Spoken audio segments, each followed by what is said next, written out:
regular meeting of the Board of Trustees for February 24th, 2015 to order, please. We'll have a roll call. Veronica Frankel. Present. Howard Rosenberg. Present. Lisa Ruggiero. Here. Nick Smith. Here. Angie Taylor. Here. John Mayer. Here. Barbara McClory is present, and Logan is on his way, I'm assuming. So we do have a quorum. Okay.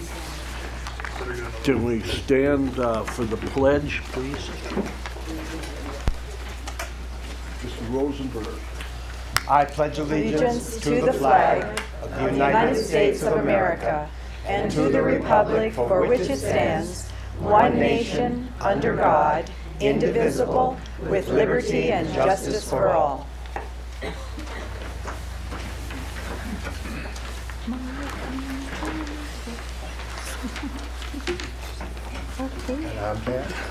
Just a reminder, board, that we'll do discussion. We'll go around this way one time and then again the second time. I got some calls that we were blurting too much, so we won't blurt, will we? Now I told them, I tell them when they call me, Lisa, that you blurted when you were in the first grade, so it's a hard trick to. I'm sorry. But it was everybody, even me, I think. Okay, is there a motion to adopt the agenda? So moved. President Mayor, we need to amend the agenda. Oh, that's right.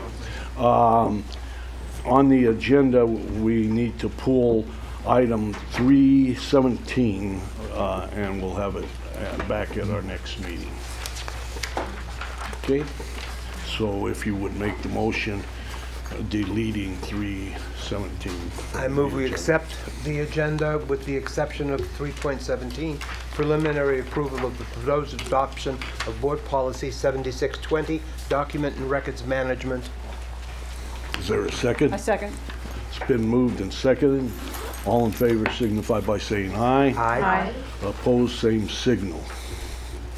Let the record show it's unanimous. Are there any public comment? I do not have any, sir. Any public comment? Yes, sir. Did you turn in a ticket? I'm writing it right now. Okay, that's fine. You can Fill it out after. do it and then fill it out. All right, that works. Easy.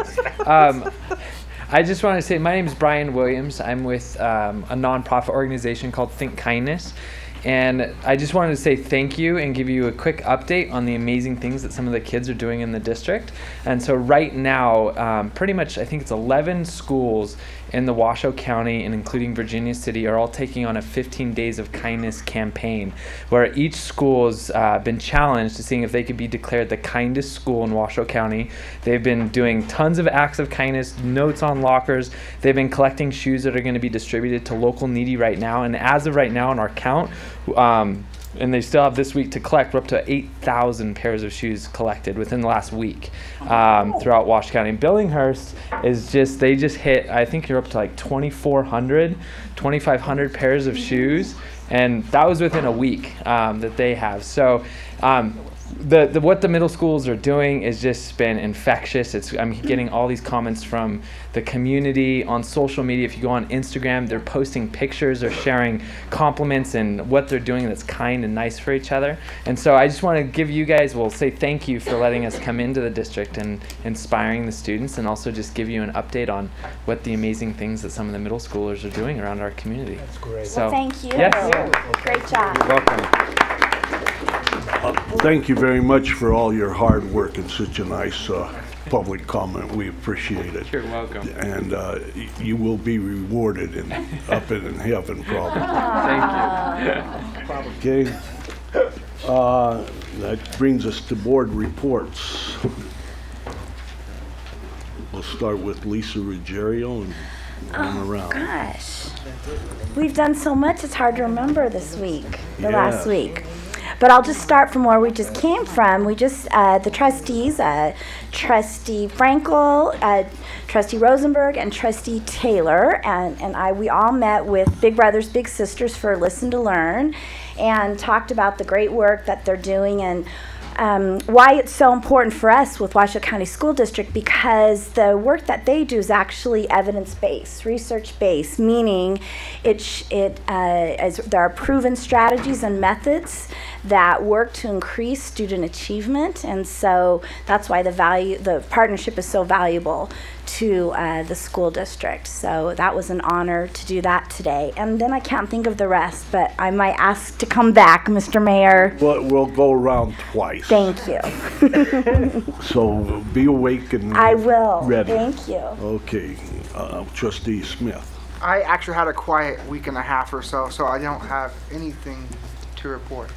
Yeah, I understand you had break-in at your house. I did. And it was drastic, I understand. It was pretty crazy. The lady's from Mars. I wish her the best, or the moon or something. But hopefully she'll get the help she needs. Well, I'm sorry to hear that, Yeah. but are you up back on your feet all right and everything? We are. We Okay, are. good. Thank good. you. Trustee Taylor? Hello, I'm with Trustee Ruggiero. Very busy week and a half, or 2 weeks, I guess it is. Had a meeting with the president, from TMCC and some members of her staff on some potential exploration opportunities we'll talk about a little bit later in the agenda.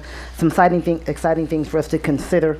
Also went down to Carson City to the legislature with our president, and represented the board on our Senate bill, SB 19, which requested that we have the authority to place advisory questions on the ballot, and so we were able to testify on our behalf, and we'll see how that goes. And we again, as Trustee Ruggiero said, the Big Brother Big Sister meeting was very, very educational and informative. But of all the things that I did, the thing that I think had the greatest impact on me was I spent some time at Glen Duncan Elementary School, which was really cool. One of the schools in my district. This was Data Day at Glen Duncan, and because I've only been on the board for like 15 minutes, I didn't know what Data Day was, and I wondered why it was so hard to find a place to park.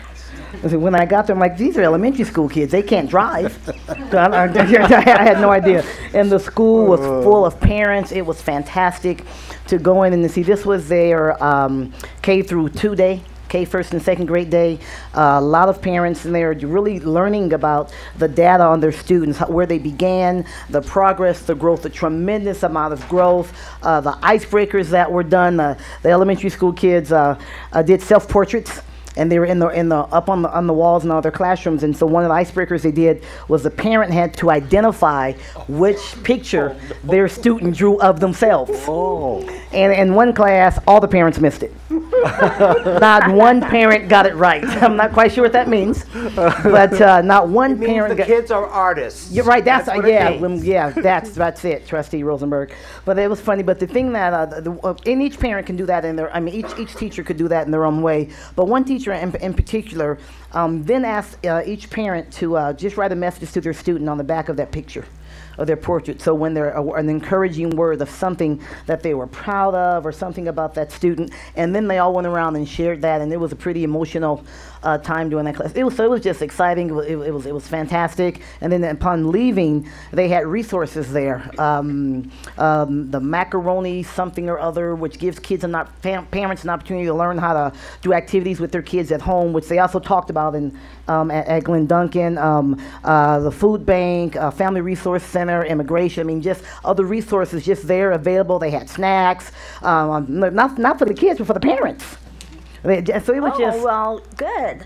Yeah, exactly, right? Yeah. Right, and I thought it was my responsibility as a trustee to test those snacks and make sure that. They were all right. On behalf to take. It's all about the kids. Yeah, that's right. It's all about all the about the kids. All about the kids. All about the kids. But it was great. It was a great couple weeks. Trustee McClory?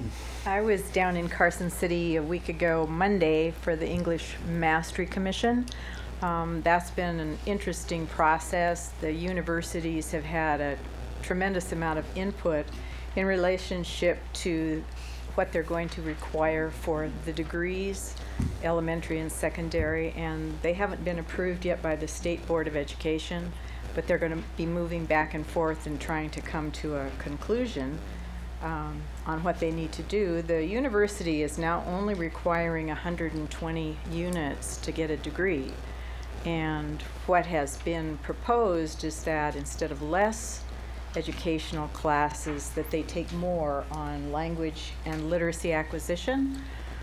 So it will be interesting to see how it all turns out. What a novel idea. That it? Trustee Rosenberg? I have been very busy, exceptionally busy. I have made it a point not only to stay away from the legislature, I have stayed away from Carson City so that I can't get us into any trouble. Also, I have made it a point over the last 2 weeks not to talk to any member of the press from anywhere in the country. Yes, I know. That's a busy Being a week. grown-up is boring. Yes. Let me tell you. That's a busy 2 weeks. You're right. Yeah. Trustee Frankel? That's it. At risk of being boring, Trustee Rosenberg, I have had also a very busy couple of weeks. On the 12th, I attended the Regional Planning Governing Board meeting as our liaison. And it was a great opportunity to hear about some of the processes around planning decisions. I'll continue to report back as appropriate and as relevant to this board. There wasn't really anything on that agenda that affected us. I attended the NAACP meeting with our interim superintendent, Tracy Davis, who continues to impress me with her ability to stand on her feet, thinking I only have a couple minutes, but to be able to talk about the incredible work of our schools. So thank you for that, and it was a great opportunity to talk with some of our community members. I do want to mention, I just have to say it, the data summit that we all attended, or many of us attended, I was so impressed with every single member of our staff and their commitment and their talent, their knowledge. It was just a great event. I got a lot of really positive feedback from the community members who attended, including a couple of close friends of mine who attended at my invitation. They were very impressed and learned a lot about the district that they didn't know before. I also went to Carson City for the Teacher and Leaders Council meeting, my very first one. From what I understand from our staff, and I want to thank Kristen and Don Huckabee for kind of giving me the background on the council. There was a lot of really good work that was done that day regarding recommendations we're going to make to the legislature, the council is going to make regarding the evaluation process and the use of different measures. So it was a very productive meeting. I also attended the Debt Management Committee meeting yesterday, and I also want to thank Tom Szynski for, again, briefing me and getting me up to speed on understanding some of those complex issues related to general obligation bonds and medium-term bonds, language that I'm learning to speak all the time. And this morning, my favorite event for the last 2 weeks was visiting Sun Valley Elementary School, where I got to hear the announcement in the morning made by a student at the elementary school who was talking about using your hands to help and having a roaring good day if you choose, because it's a choice whether you do or not. And I thought that was a great message for me too, for all of us. And I also want to mention they're having a family science night on the 24th of March, which I'm going to go back for, because Sierra Nevada Journeys for the first time is going to go to the school and bring a number of experiments and exhibits so the kids can get their hands into stuff and have that wonderful opportunity to explore and experiment. And I think that they just are going to love that. So I'm looking forward to going back for that event. Great. I was just there yesterday to Sun Valley. I heard, yes. And I have to say that their intercessions are so wonderful that the kids come up and talk to me about. They had a construction where they had to build stuff, and it had to have a product to end, like a light bulb go on or a toaster or something. And this is a great way to teach science, hands-on science, and during the intercession, and they're to be congratulated. And then I can't agree with you more on the summit. This was the 5th one I missed last year because I had surgery, but this year was tops. And one of the student advisory students, and I don't know which one, we had 4 of you there, right? We had 3, and then one of Nia's friends who also goes to school with her. And one of those students had invited somebody that called me and told me what a neat thing it was. And she said, in fact, I could have just gone for lunch and heard the girls speak. And I said, you know, we have many stories like that, many stories. So congratulations to Ben and everybody that worked so hard on that. I think it was a pleasant way to spend a Saturday. And it was Friday. great. Friday. See, my days are mixing up. And then I went to 2 community gatherings, and had a roaring good time. And then the schools that I visited was Sun Valley, and I visited Alice Maxwell, which is doing great things. But I went over to Sparks Middle School, and what a turnaround they have done at that school since the shooting. And while I was standing right in the hallway, and the guy from the leave already, because I saw several acts of kindness right in the hallway with people. They have several handicapped students that are in walkers and things like that, and I saw kids go out of their way to be kind to these students. And I asked the aide if this was an everyday occurrence or if it was just me standing in the hall, and she says, oh no, every day kids are showing random acts of kindness. And you know, that's what it's all about. That's what it's all about.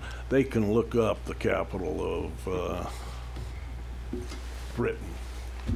They can look that up, but to get the knowledge to take kindness and put it into action is something that is a lesson that is so good to be taught and to carried out. And I'm just so amazed at the turnaround.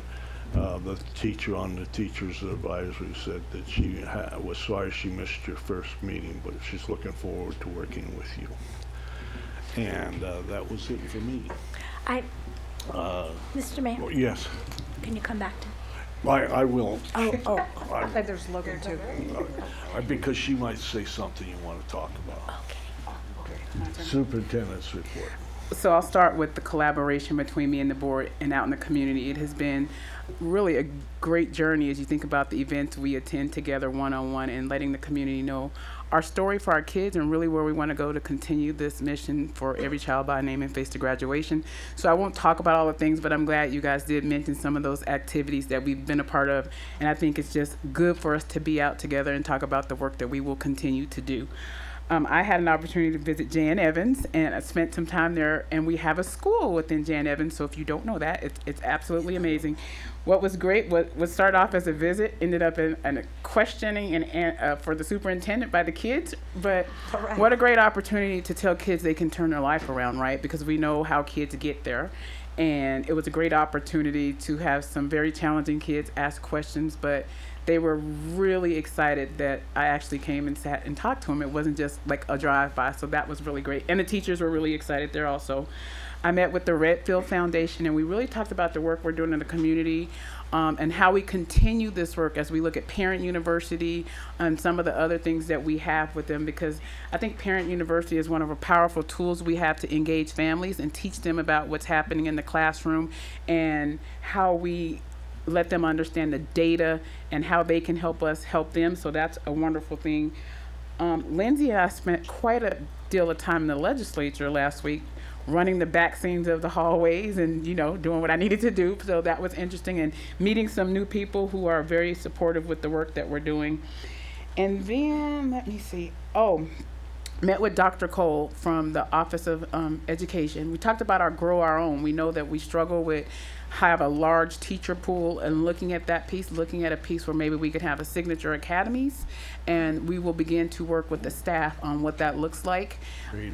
So, and then how we also get highly qualified math teachers, and not how we just get them, how do we retain them? So it's the part of getting them, but how do we keep them? Because we know it will be a challenge as these new businesses come. So lots going on, but at the end of the day, I think this is a great opportunity because we all go to different little things and bring it together about how we're working together in the community for our students.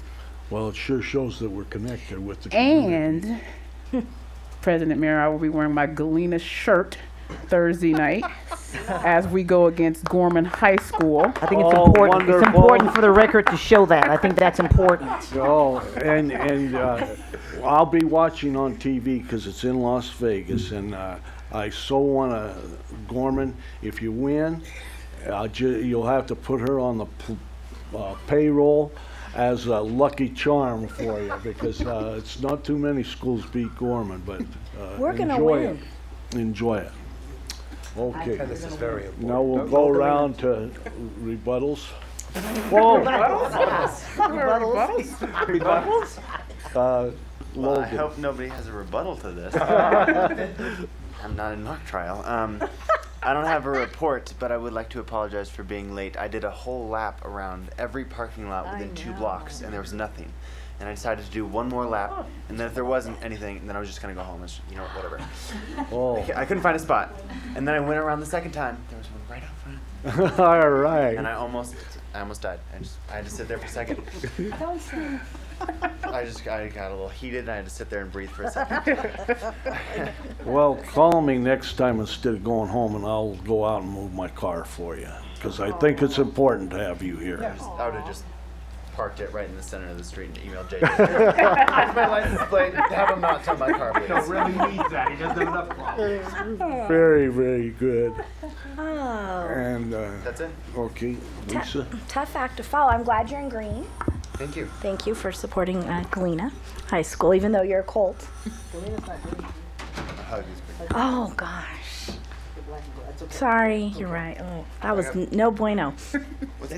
You're right, never mind. Speaking of Galena, Galena's on my mind.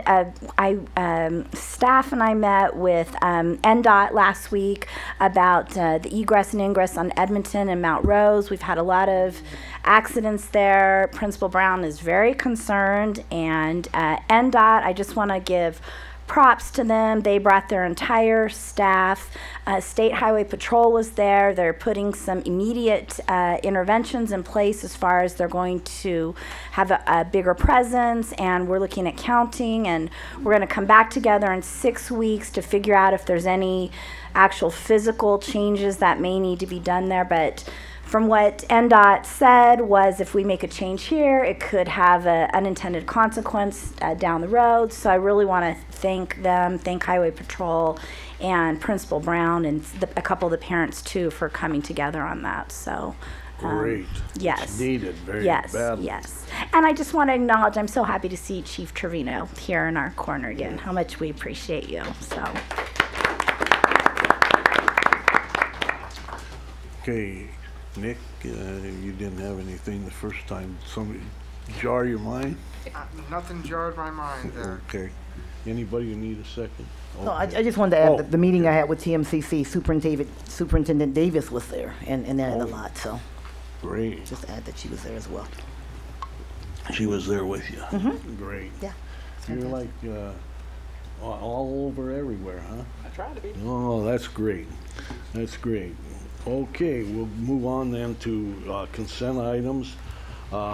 It's 3.01 through now 3.16. We pulled 317 for a later date. Is there a motion, or anybody want to pull any of them? I move. I move that we accept the consent agenda. I'll second. Been moved and seconded. All in favor signify by saying aye. Aye. Opposed, same sign. Let the record show that they were all approved unanimously. Pardon me? Okay.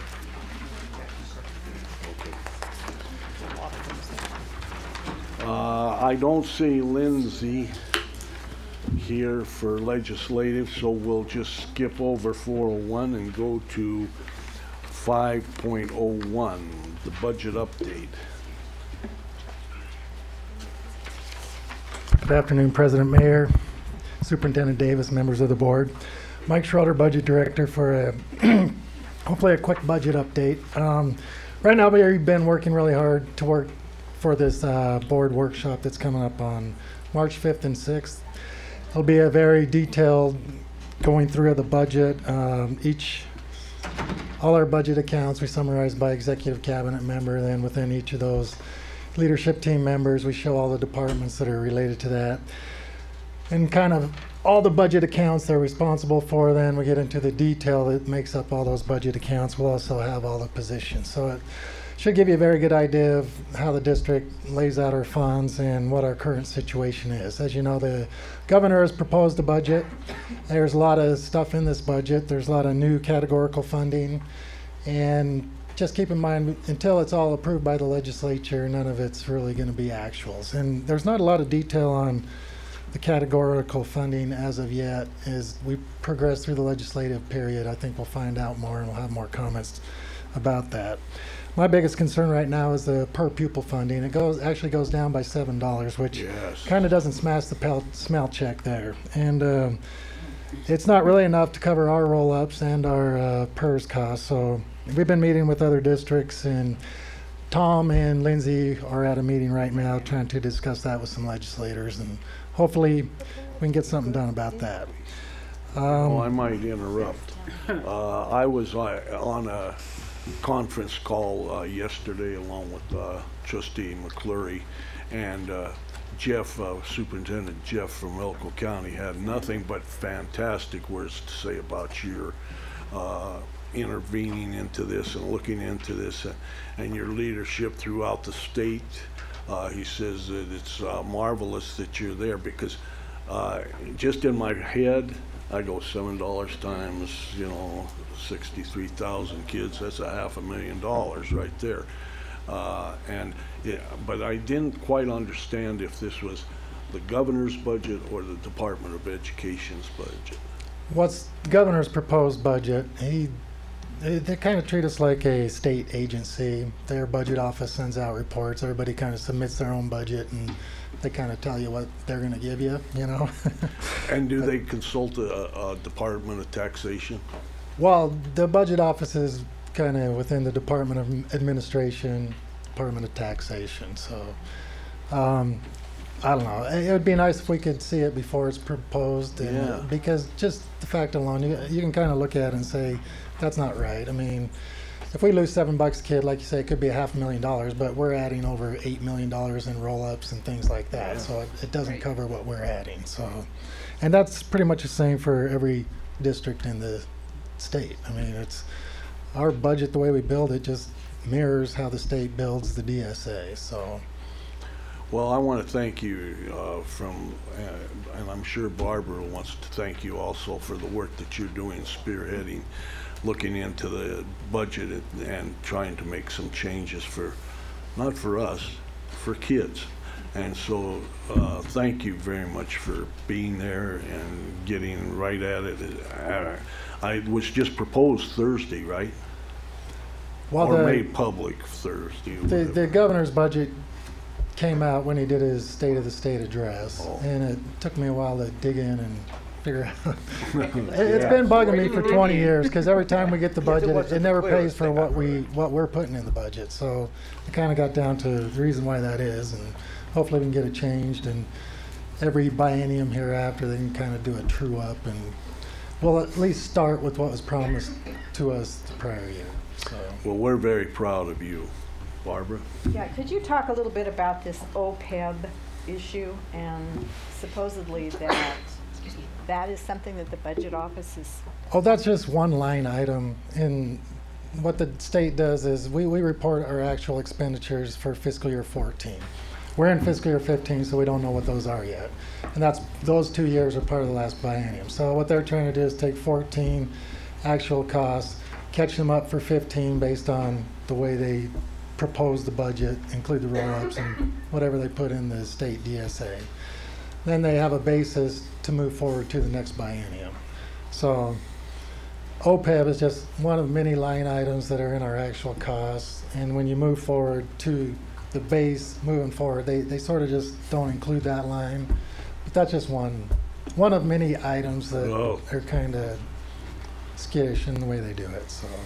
So they just aren't counting that as expenditures? Is that what it is? Yeah, that's just one item, and there's lots of other ones. And all I'm proposing is that instead of nitpicking every little item, just get back to the per pupil amount you promised us. And then you can take that and say, what did you actually put in the basis to move forward? And it's not equal to what you approved for the second year of the biennium. Okay. And we build those per pupil amounts into our budget, and they become ongoing expenditures. So if we're not starting with the same point that you gave us last year, then we're going to end up short. That's what it boils down to. That's all we need. I'm glad we have him. Yeah, you better believe it. And Jeff and I go way back. He was a CPA at Kafori when I started my career, so Oh, we've had a few drinks together, I would say. oh. So from there, hopefully we can get something done. Essentially, when we present the budget on the workshop, we'll factor in the way the governor has proposed it, other than the new categorical funding, because until we get that in more details, it's hard to put that in the budget. But we'll talk about that, and then we'll end up having some budget workshops. I guess we're also going to update the strategic plan during these workshops. And that's going to be on March 11th and at Worcester, and March 19th at Pine Middle School. Then we have to file a tentative budget by April 15th. We bring that to the board for your approval. It's not mandated by law that you approve it, but that's our policy. And it's really basically going to be extremely tentative because we still haven't got anything close to final information. We have to have a public hearing on the budget third Wednesday of May. And once again, the way the legislature typically works, it takes a while before everything gets approved. And I don't believe at that point we'd even really know any final numbers. If we do, then we'd certainly present that. But our final budget has to be filed by June 8th, and the legislature ends, I think, June 2nd or June 3rd. It's usually around then that we find out what gets approved. So we can't even really get that in the final budget, but we're allowed to file amended final budget 30 days after the end of the legislature. So most of the things we know about at that point in time we'll get in the budget. There's a lot of things, if these categorical things get approved, there's really not enough information to just put them in the budget. We'll find out about them, and we can always augment our budget. Those are considered kind of automatic augmentations because it's money that is from a grant or something like that that we're allowed to spend. So ultimately everything will get caught up, and we'll move into the next year and know what we're doing. So Hopefully. Any other questions, Lisa? So, I don't, it takes a while to sink in with some of the trustees here. So, are we going to be, are you going to anticipate any budget cuts based off of what you're seeing so far, that we're going to have to make any? Well, once again, it's based on what we're seeing so far. We're going to start with a huge budget deficit. I don't know that it's insurmountable. I don't know that we'll have to get into budget cuts, but it also depends on anything else that happens in the interim. So I think somehow we'll be able to manage. We'll be able to manage a lot easier if our per pupil funding gets back to the base that we started with. And that's what you're aiming towards. I'd sure like that. Make my life easy. Everybody would like that, I think. Okay. Anyone else have any questions? Keep up the good work. Maybe we'll have to call you fireman, though, because you're putting out some fires for us. So thanks a million. I think they think I'm creating fires. Uh-oh, watch out, watch out. All right, thank you. Thank you. The next item for discussion and presentation is presentation and discussion of the Data Gallery Schools and Facilities website for possible action.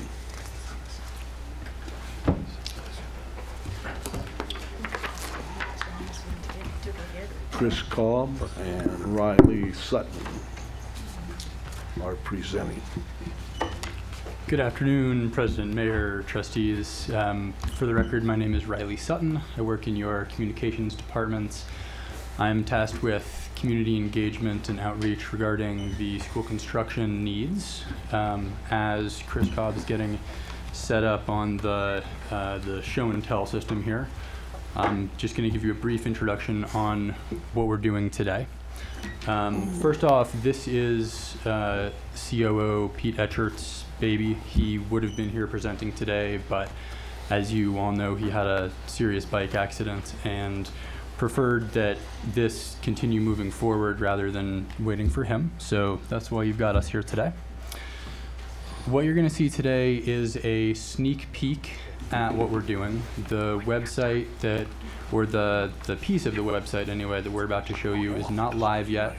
We're still ironing out some kinks, making sure the data is as good as we can get it, particularly doing an upgrade on the design and the functionality.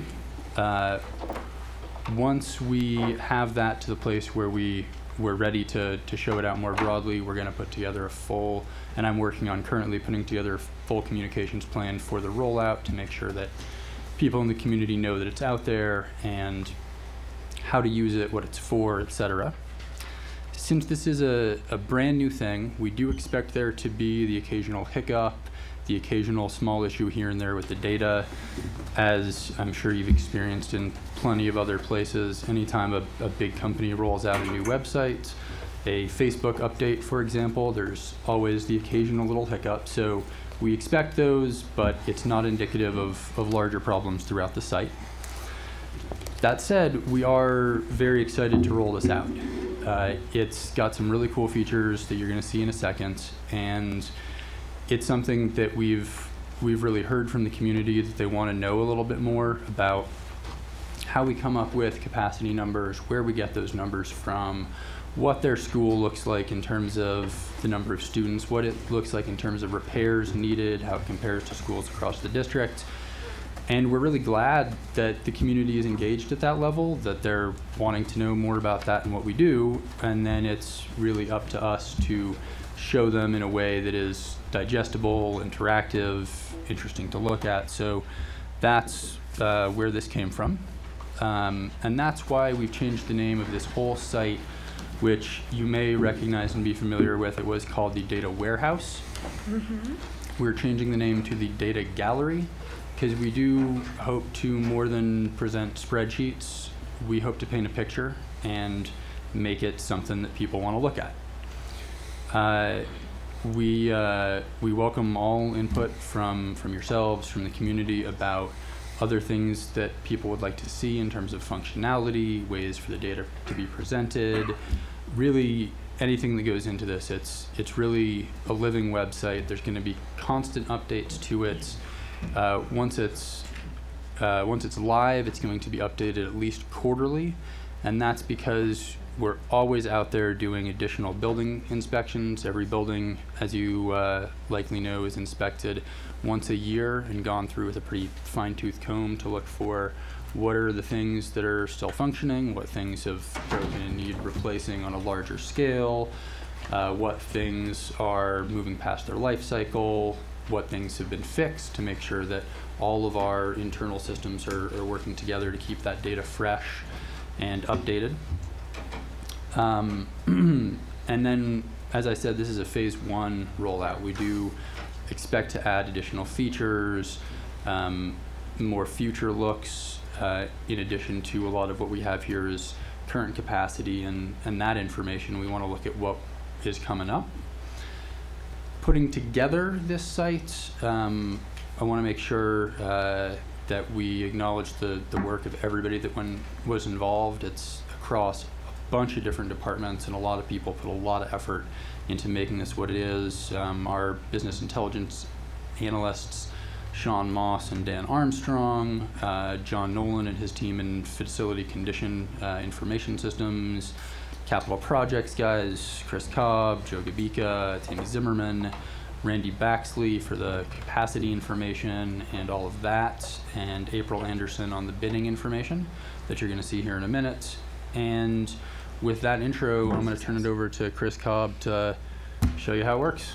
Well, good afternoon, President Mayor, Trustees, Good afternoon. Interim Superintendent Davis. We're actually really excited to be here. And again, as he said, I wish Pete was here. This is, he's been like a little kid in a candy store with this development. He truly has. It was born out of Pete's experience and my predecessor, Mark Stanton, and what they went through with AB 46 and a lot of the stuff that came out of that. With that said, and seeing what those data warehouse folks did with the online checkbook and everything else, Pete has worked hard on this. Those guys have been phenomenal, and the great group of people that Riley's pointed out. So with that, I'd like to get started. As you can see right here, what'll be changing. Right now, we're feeding through this separately. When we do go live, you'll see that it clearly spells out Data Gallery. As we'll roll down this, you'll see under the schools and facilities. This is where you'll go to search for these features.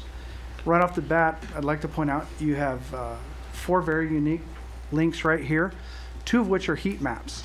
And by that, you'll see they're very visual, very quick to render a status, whether it's on our repairs or our capacities.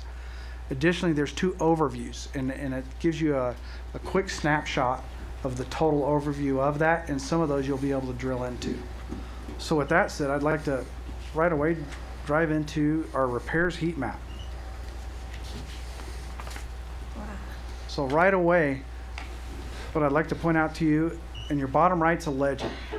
Basically what that says is the size of the icon is based on the total facility cost of their needs. Additionally, the color of the icon is based on how overdue they are. A really unique feature that our guys have figured out, if I hover over right here over Hug High School, not only can you see that it's Hug High School, but you can see right now they have about $18.7 million in need for that school before we even dive into it. What's the age? High school. High school, gotcha. Okay. So as we go through this, also on your bottom left, I'd like to point out, right now it gets to be a very busy map. You see all these H's, E's, and M's all over the map. What's very unique that they set up for us, you can actually drill into here by type of school. Wow, everything disappeared. Now all we show is our elementary schools. And it also shows the zoning for those schools, the boundaries. You can even search our administration facilities throughout the district. So it's an extremely unique, user-friendly feature. I won't get you really dizzy, but you can use the wheel on your mouse for zooming in and out. So that's about as far as I go before I create a little dizziness here. There's also a very unique feature that they've created. They have a search web box. This you'll see on both this repair heat map as well as on our capacity, that you can physically type in, say, an address, where you're going to live, or look at a house, and you want to see what schools you might be zoned for. Whoop. And it helps if you get Reno. When you do this, there's an automatic link right here. This will link you to our transportation website where you can look up the kids' zoning, what elementary, middle, or high they're in, and how far away they are, and whether or not they'll be bused.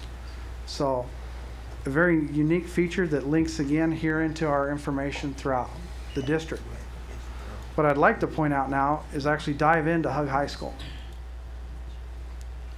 When you do this, when you pick one of our schools, you immediately get our needs page.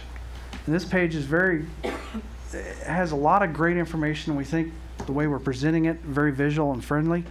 Right at the top, you see improvements in green. What that is showing you is within that heading is going to be improvements that you've approved through the Board of Trustees and our capital renewal plan, what projects we have planned in there. Additionally, underneath that, it shows our immediate needs, which are our overdue unserviceable and our overdue but serviceable, basically that backlog of work that is absolutely critical.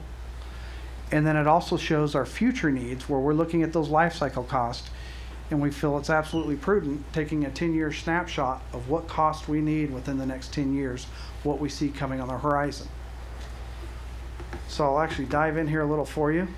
Under your improvements, you'll get the major categories of where we're looking at doing work. We'll take a look at HVAC. So this is actually something that's currently in design. It's replacing the boiler systems. And through many of our inspections, our group takes photographs. So this one actually has a photograph of the existing boiler system that we will be replacing with more efficient boiler system. Great. So this is, that's just your improvements, what's in the future. A real key here is looking at these immediate needs. For Hug High School, you're looking at about $11.2 million. I mean, that is a lot of money. A lot of people want to understand what that is. So here again, if you dive into this, you can see your major categories. Here we'll dive into HVAC again. You can look at these wall-mounted heaters. This is a very, very telling story. Here's the wall-mounted heaters we're talking about need replacement. So are they operational? Absolutely. Do we have every opportunity these can fail, cause us issues? Getting replacement parts, these are expired and unserviceable. a lot of our meetings, a lot of questions come up. What is expired and unserviceable? And Riley being communications has really hammered on us. How can we come up with maybe some layman's terms? And one of the thoughts that we had, think about buying a car. Now, granted, it's not a facility, but when you buy a car, there's several things throughout that life you're going to keep it. And you're going to change tires, a battery, windshield wiper blades. One of the things we're talking about is tires. At a certain point, your tires, based on a tread depth, put that little penny in there. How far away is it? Wow, it could be expired, but it's still serviceable. Maybe if I get a flat, I could patch it. I could put a plug in it.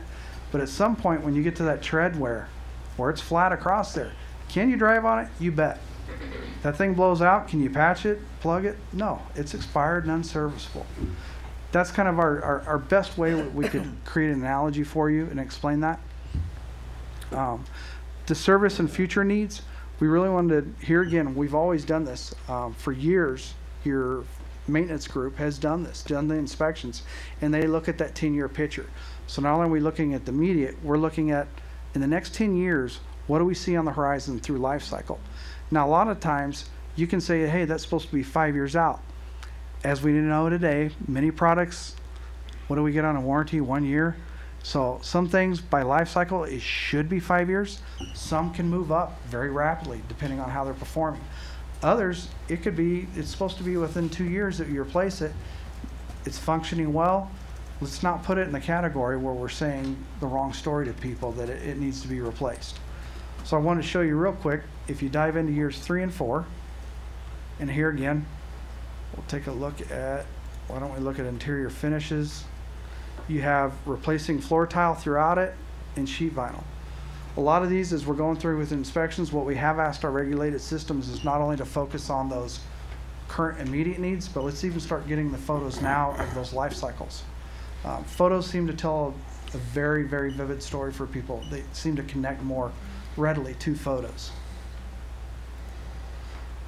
So this is your heat map, and this is how you'll dive into by school as we're looking at it. What I'd also like to point out, up here at the top, you see 3 different tabs. Here in a minute, we'll get the capacity, but one that really have to thank our purchasing group, as Riley pointed out, is getting this data. A lot of questions were about bidding. Well, who got that job? What work has been done? How many vendors do you have? Well, right here, we've been able to get the bidding data from our purchasing department, and you can dive into what you'll see on here. Some schools will have bids on them where there are multiple projects or multiple sites within an award. So here at the top, you'll see multiple school projects that Hug High is a part of. So there were several jobs or a project that was put out that covered several schools. When that happens, you'll see this up here in the top. And as you look down further, you'll see projects that were exclusive to Hug High School. So interesting enough, you can sit here and look at your hot water piping replacement. This was in 2008. The bid was awarded to Gardner Engineering for $118,000. It also shows your second, third, and fourth place vendors. As you go down here, I'd like to note, we solicit a lot of vendors. If you go across here, it looks like we solicited 6. Unfortunately, when you do bids, a lot of times some of your vendors choose not to respond with a bid. However, you can see that as a district, and a lot of push through our purchasing department, but also through our capital projects, is trying to get as many vendors as possible to provide us fair, responsive, responsible quotes or bids so that we're getting that best price. That's great. But this is a great representation showing how we're actually doing business, how that's being done. With that said, I'd like to back out of our heat map. Could I just ask a question? Yes, sir. I'm interested in the windows at Hug. And so can I find out when it's scheduled and all that through this? Actual dates, we do not provide dates in here of actual scheduling. Just because that has been, like Riley was saying, with the data and the updates being very dynamic, scheduling has been extremely dynamic, especially this year with the one-to-one initiative and the portables. So the last thing you really want to do is put out here that while they're scheduled, we're trying to show that. Providing hard dates can get dangerous because the expectations, to be honest, all of a sudden become unrealistic when you can't meet that date. But could we find out if it's been let to bid? If it's actually been to bid, it would be under your bidding tab. Oh, I So, as I said, under your bidding, you'll see all the current bids that have taken place. So down here, you see your window replacement, which was awarded to, should show Leprey Construction. And that's been actually under construction for some time now. Oh, it has. Yes, sir. You got in there during Christmas and started it? Christmas, a little bit before. Some Oh, of that, we're able to do terrific. workaround. You have asbestos issues, and they're able to do workarounds with that outside of school hours. That's terrific. So this is extremely what we see is very powerful visual with the heat map. Oh, it's wonderful. I think it for a lot of folks that aren't engineers and accountants, we love numbers. I think this speaks to them a lot more than it does to a bunch of us. And I preface that with taking a look at the overview. Now, uh-oh. Let me, we have to be careful.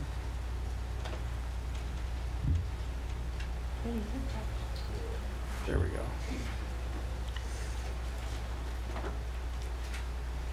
Is this gonna work? There's one of the boys here. They're your favorites. Oh, favorites. So sorry, here's the next one over. The 3 bars. 3 bars. Sorry, this is one of the technical difficulties as we learn how to use our own website. I think you're doing fine.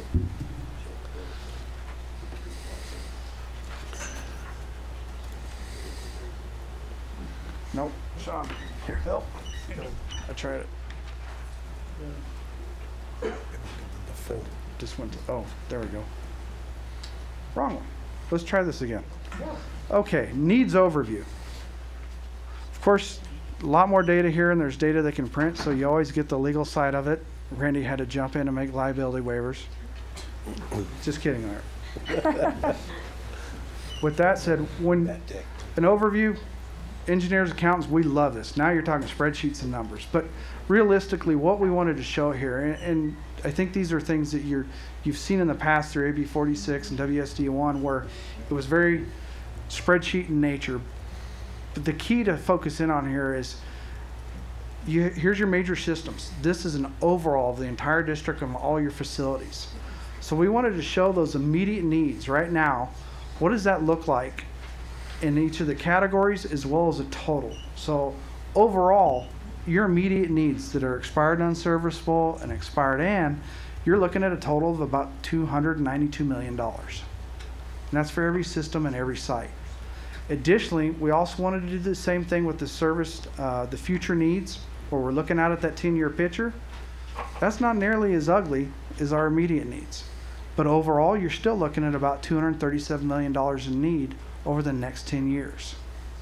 So this is a very helpful tool, I think, if you're wanting to look at an overview of the district in its entirety. Like Riley said, we think we still have some ideas for some features maybe on this page that we'd like to entertain. So in the next 3 weeks, we'll be working on that with our data warehouse folks. So there may be some changes here, and it may be from feedback once we do get running after we get this live. All right, we're going to try this again.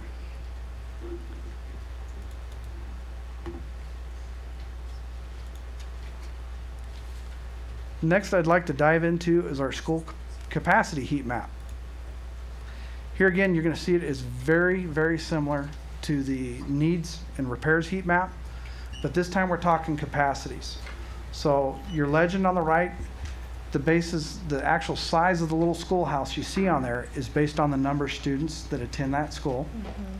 And then the color is based on the capacity, and that's classroom utilization. Okay, that's not the actual number of students, but how the school is being used, the classroom utilization. If you notice anything in red, right now that classroom utilization is over 100%.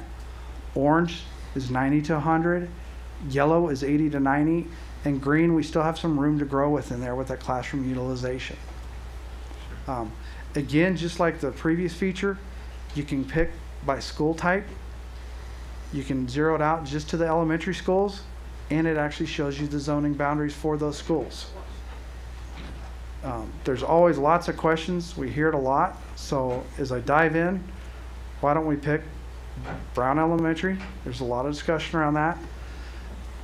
Currently, what we're using right here is this information that is developed every year by Randy Baxley, our demographer. There's probably more numbers and information on here than you would ever want to know. And digging into this, it'll make your head swim. Every district seems to do capacity a little different.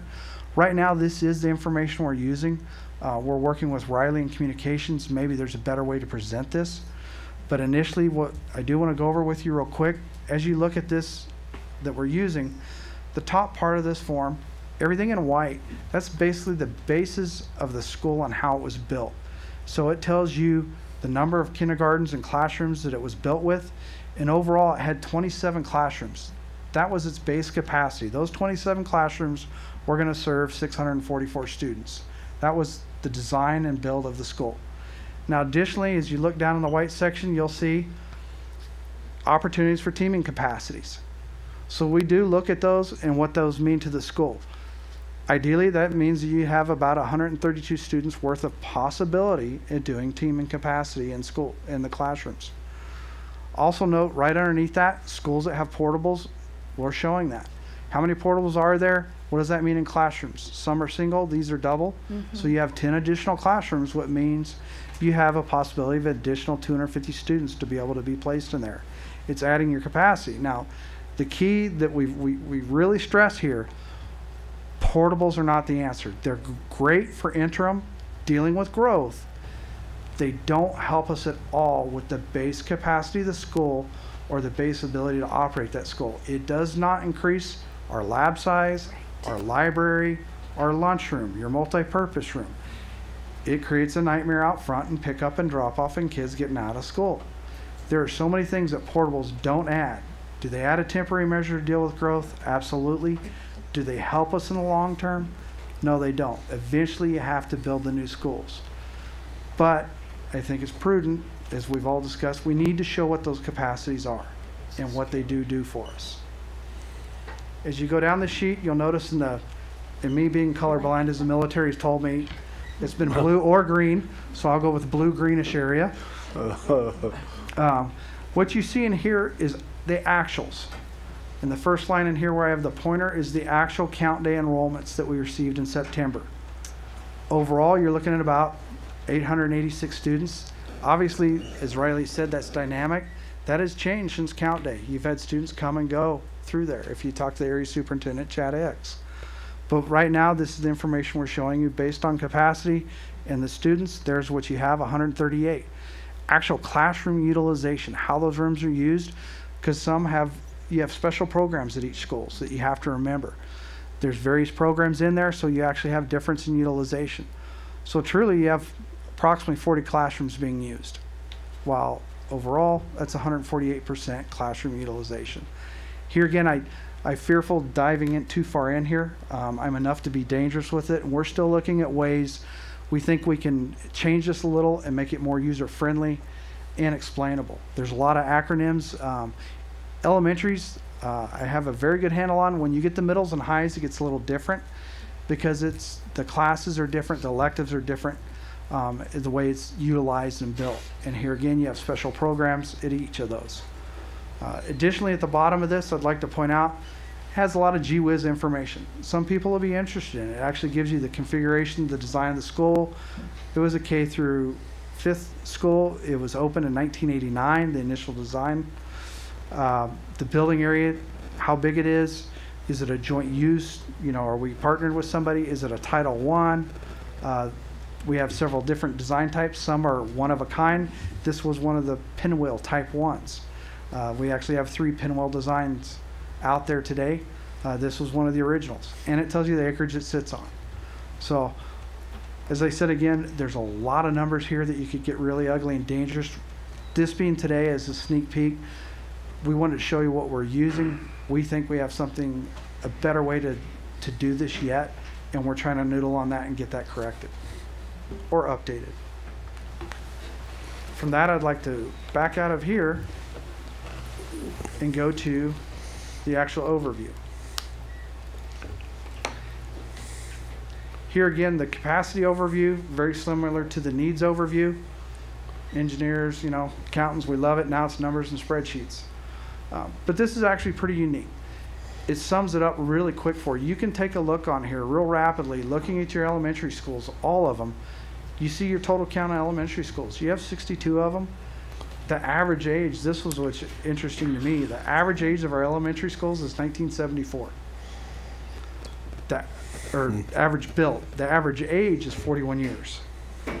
You can see the student count, how many students we have, the available classrooms, the available that are actually filled, we're actually over, and a lot of that is done through team teaching. So you see automatically that capacity, classroom utilization is 104% basically. I like to round. After that, Riley has really made a good point of here. We can tout that, but we also need to show that's our base capacity, but we should really show what our capacity is with those portables. To be fair and honest and open here, what do we have? Hey, we have approximately 140 portables out there at our elementary schools. What does that do to our capacity? Well, it helps, absolutely. You can see right there, 94%. But here again, I must stress, that is not a long-term solution to our growth issues. Another interesting thing you weren't able to do with your needs, but here, when you click on one of the symbols, you can actually drill again into a specific school. So you can see rapidly the information across there, but that unique PDF for a school, you click on it, it'll come up. You can dive in deeper here. We'd also like to show another really neat, unique feature. Riley is always pushing our data warehouse guys. Everything with what I would call little up and down arrows or a caret, you can actually come here. When you click on that, what it'll do for you, it'll actually sort it. So now it's actually sorting it by the highest capacity. You can do that for the age, the year built. For every, whether it's elementary, middle, or high, when you do that, it'll now sort that feature for you. So you can see where your most critical schools are and where those needs are. And it's a really, really, I think, user-friendly for folks, very representative, and a quick way to see that information. So with that, I'd like to wrap it up and turn it back over to Riley. And after that, if we have any questions, be happy to answer them. Okay. So just a couple of closing thoughts. I want to reiterate that this is a work in progress and that we're going to hopefully go live in the coming weeks with a phase 1. And again, we're just finalizing the design, the user interface of it, making sure that all our numbers are correct as far as we can drill in to make sure that they are. As just a side note here, these guys have told me a lot of the things that we've found through building this site are continuing to find some efficiencies, that this has helped different departments work well together, more common data systems that are required for rendering on a website. So we're continuing to find those. And then as part of the communications plan that we're going to be rolling out is a lot of examples of ways that these guys are doing a very good job of coming up with cost savings on a lot of future projects. Things like one example would be no longer doing carpets in hallways of the schools where you can. Now it's a little bit more expensive, and I didn't let Chris do this piece because he was going to go way too far into the numbers because that's his job. But looking at how that saves money in the long term, but of course you have to have the money to put in the concrete and take out the carpet up front. So they are continuing to find and look for and just utilize the classroom space as well, just the most efficiently possible to get every ounce of capacity space out of it. In terms of the site itself, again, welcome any feedback as it goes live and you see something that you might want to have as an additional feature. We do plan on phase 2, 3, however many it takes to get this to where we have everything on there that we want. But we're also very happy with it so far and hope that it's a good response from the board and from the community, and that we can perhaps expand it out to other areas beyond just these capacity and repairs needs numbers. happy, of course, to answer any questions, though again, don't want to drill too far into some of the specific numbers because it's a little bit, again, work in progress. I've said that now 15 times, so I'll stop harping on that. Sure.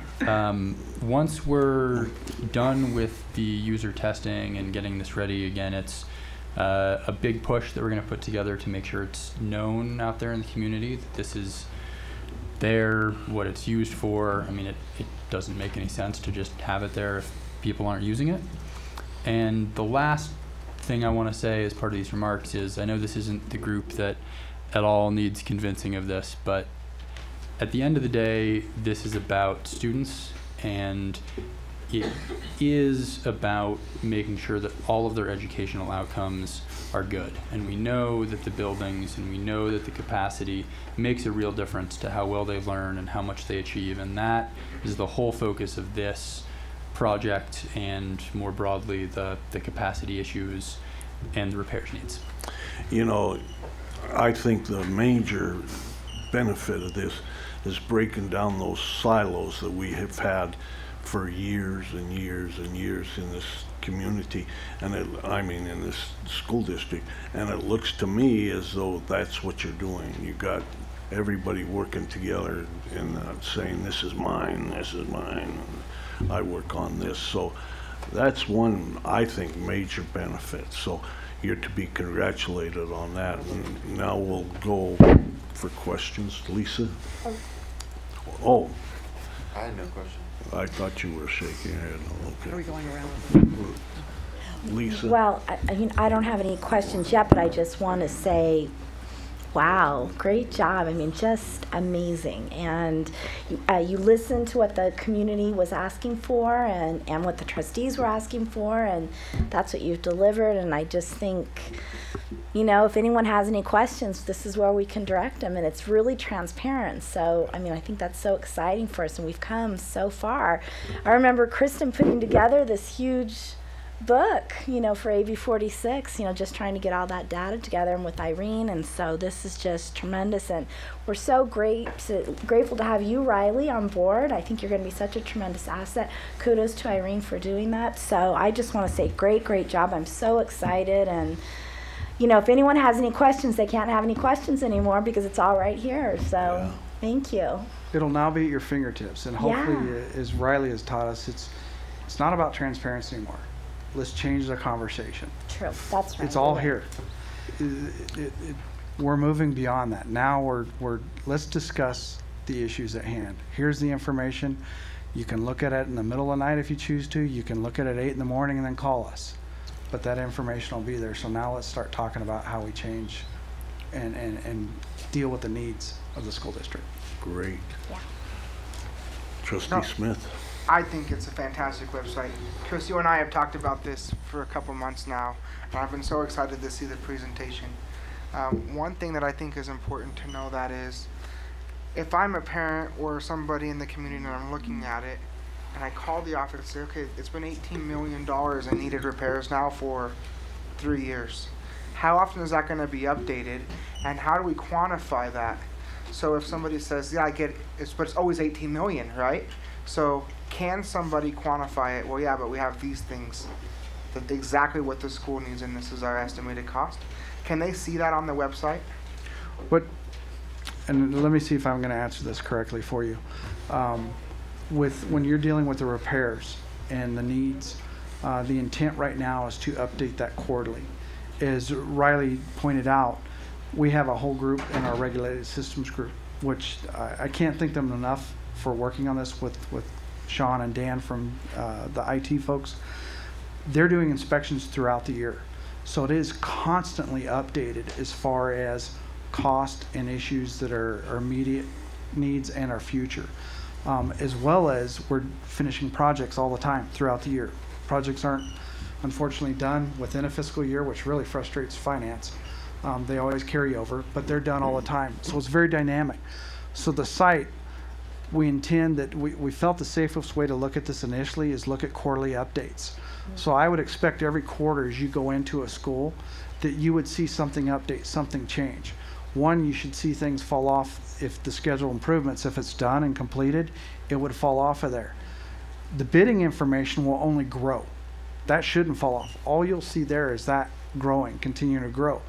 And then on your needs side of it, you should see needs change as every year occurs, as things are approved through the capital renewal plan, or if we have a failure where we actually have to look at our maintenance budget, do whatever we can to go get it fixed. It may not have been on the capital renewal plan, but I had to go out and fix it. It failed. You might see it come off of the needs like that. So that's how we intend to do the updates initially. Throughout it, it was interesting as Pete was trying to prepare for this presentation. He was going through and looking at some of the needs in various schools. And next thing you know, he called you up. He's like, well, where did it go? It's gone. I had it. I was looking in the expired and unserviceable, and there was this need there, and it had a great photo, and I really wanted to use it. Well, it's done. It was constructed since we've been doing a live update on a daily basis trying to prepare for this. That's great. It's done. He's like, well, that's great, but that really hurt me trying to prepare for my presentation. You know. So does that answer the question for you? Absolutely, because that's going to be the key is, I think it really solves a problem. We talk about in the community transparency, the district wastes a lot of money in operations. And that's what you hear. But this solves that. And I think you said something very true, is we've solved the issue of transparency, at least in this part of what we do. Now we need to talk about the conversation is, this is what it is. How do we propel it forward? Transparency, we're there, we're past it. So there's my second question, is more to Riley. I know you're going to be working on a rollout campaign to talk about this. What does that look like? What's your vision? Or do you have one yet? I'm sure you do, but can you speak to what you plan to do? Is it going to be flyers? Is it going to be Connect Ed calls? Is it going to be attending open house? Are we going to put something on a bus? How are we going to get this information out? In a word, yes. All of the above, and as much as we can do. It's about all those things that you mentioned. We're still kicking around some ideas for the final plan of it, but one idea that Irene had is playing off the gallery idea and putting together a little grand opening little leaflet that we would send to community members and legislators, doing some work with the press to make sure that they know how to use it and can get it out in their various TV, newspaper, website, whatever functions they have and want to cover it in. Really stressing the usability of it and the different ways that we foresee people using it, such as either parents moving to different schools within the district and looking, well, do I want to buy a house here? What's that school like? Do I want to look at renting here? What's that school like? And as the conversation moves to growth, people coming in from outside the area, I think, are going to be particularly interested to look at this, and realtors may be using it to show people, well, the schools that you would be zoned for you and your family, these are actually some of the ones that have the least capacity and repairs needs. So that's another selling point of this house or this house. Doing, of course, social media push and continuing to work with our legislative partners to get them talking about it. As people mentioned, well, transparency, like you said, this is moving beyond transparency. This is data that has been out there, and now it's about making sure that people can understand it and use it, and you have that basis of the conversation of, okay, this is what the situation is, now what do we do about it? And of course, any additional input on ways to get it out there, different groups. I'm sure I'll be making a circuit of any number of Rotary, community service, senior citizens, you name it, panels to get that out there. And again, any additional thoughts or feedback is welcome. Well, just thank you for your hard work on both ends. The website's almost done. I'm really happy that it's going to turn out great. And having a circle of friends that involves realtors and insurance agents, I'll do some cross-marketing as soon as you give me the go-ahead and say it's ready, and let them know, because that's important, A lot of parents, do we like the house, number one, and number two, what school are my kids going to go to? That's super important. I mean, as long as you have kids, I guess if you're 80, that's not important to Howard. But it is Thanks a lot. Thank you very much. Okay. Trustee Taylor? I just want to say thank you. I mean, this puts the meat on the bones, and we're so much a part of the conversation in this community, as we know, and the almost $1 billion number that we're advocating, saying we need for improvements, for growth, to meet the expected needs over the next 20 years. This says why. This says why, and to just to a whole nother level. So thank you for your work. I continue to be impressed with the quality of the product and the responsiveness of the staff. So thank you. You're welcome. Trustee McClure? During your presentation, someone said something about using effectively the capacity of the schools to make sure that you're using as much space as you must and can. Who's going to be checking that? How would that be determined? And there's conversations outside of that we're actually been meeting for almost 4 months dealing with growth in future, and that's working with operations and education. Let me help you out. And the superintendent. So we will have plans where they have to turn in their plans, building facilities use, and they will go over it with area superintendents to ensure that they're utilizing the space to the best of the ability. So little rooms, making sure that appropriate age kids are in the right rooms. That's so important. And all the pieces that go to, you know, as a principal when you build out the classes, to make sure that we are doing the right thing with the space, so no one can come back and say, well, you're not utilizing this space correctly. So we actually are putting in a system of checks and balances to turn in those building utilization plans. Very good. Is that it? Thank you. You're welcome. Anything else? Mr. Rosenberg? Just, oh, sorry. I was just going to give you one example that I really like that I've learned from my working with all these different pieces of the school district is computer labs, and taking the desktop computer labs that are there and moving to laptops that can be brought to different classrooms to do testing or lab work, and that frees up a whole classroom that was a computer lab that could only be used for that and was underutilized to now be a full classroom and create a bunch more additional space. It's passed one very important test. I understand it. I actually understand it. You throw numbers at me, I don't know what you're talking about. But this is clear. And it's important, I think, for the whole community to recognize how much this stuff costs. I don't think most of us have any idea how expensive it is to keep things up. So, congratulations. Yeah, I just have a couple questions. I know it's early, right, Riley? Or I know you said that a few times. And you mentioned user testing, and one of the things I was thinking about kind of from the parent perspective, not that all parents are going to want to delve into all of it, but they're going to want to be able to go in and look at the school that their kids are at or that they're considering. What's the user testing? Is that going to involve any parents or any members of the community in terms of getting you direct feedback, sort of in a beta phase or anything like that? Just because I think that's going to be important.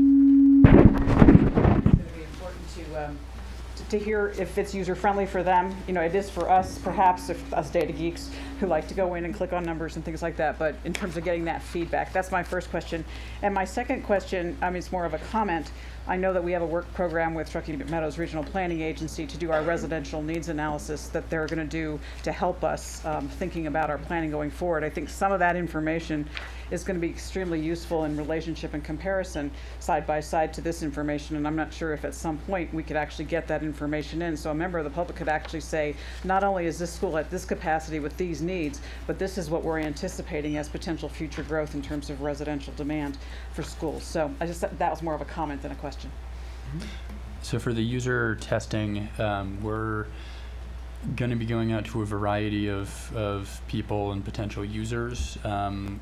One of the things starting immediately is, now that we've been able to give you a sneak peek, we want to get it out to principals and make sure that they're comfortable with it, because we can see them getting a lot of questions, and they're the first contact for a lot of parents. And then going to different groups, going to some of our legislators, going to community members, and of a variety of walks of life. I mean, whether it be just parents or education groups or people in the tech and communications industry to just get that input, to make sure that we are, even though it is going to be a phase 1 that's rolled out, that we're rolling out the best phase 1 that we can. And certainly back to your question, Trustee Smith, we'd be happy to share as the marketing and communications plan for this evolves. We'd be happy to share that with you and get input as that gets more solidified and finalized. Okay. Any other questions? Did you have a statement? Oh, how about, I'll just say I liked at the end that you really tied a bow onto it to connect it to student achievement. We talk about the building itself, but at the end of the day, as I testified, are we providing opportunities that are equal in those buildings beyond safe, warm, and dry? We talk about how we utilize space to provide instruction, or a small group, guided group, and what that looks like in the classroom. So kudos to you. Okay. I'd No like to other make a motion. questions? Thank you. We have to approve the launch.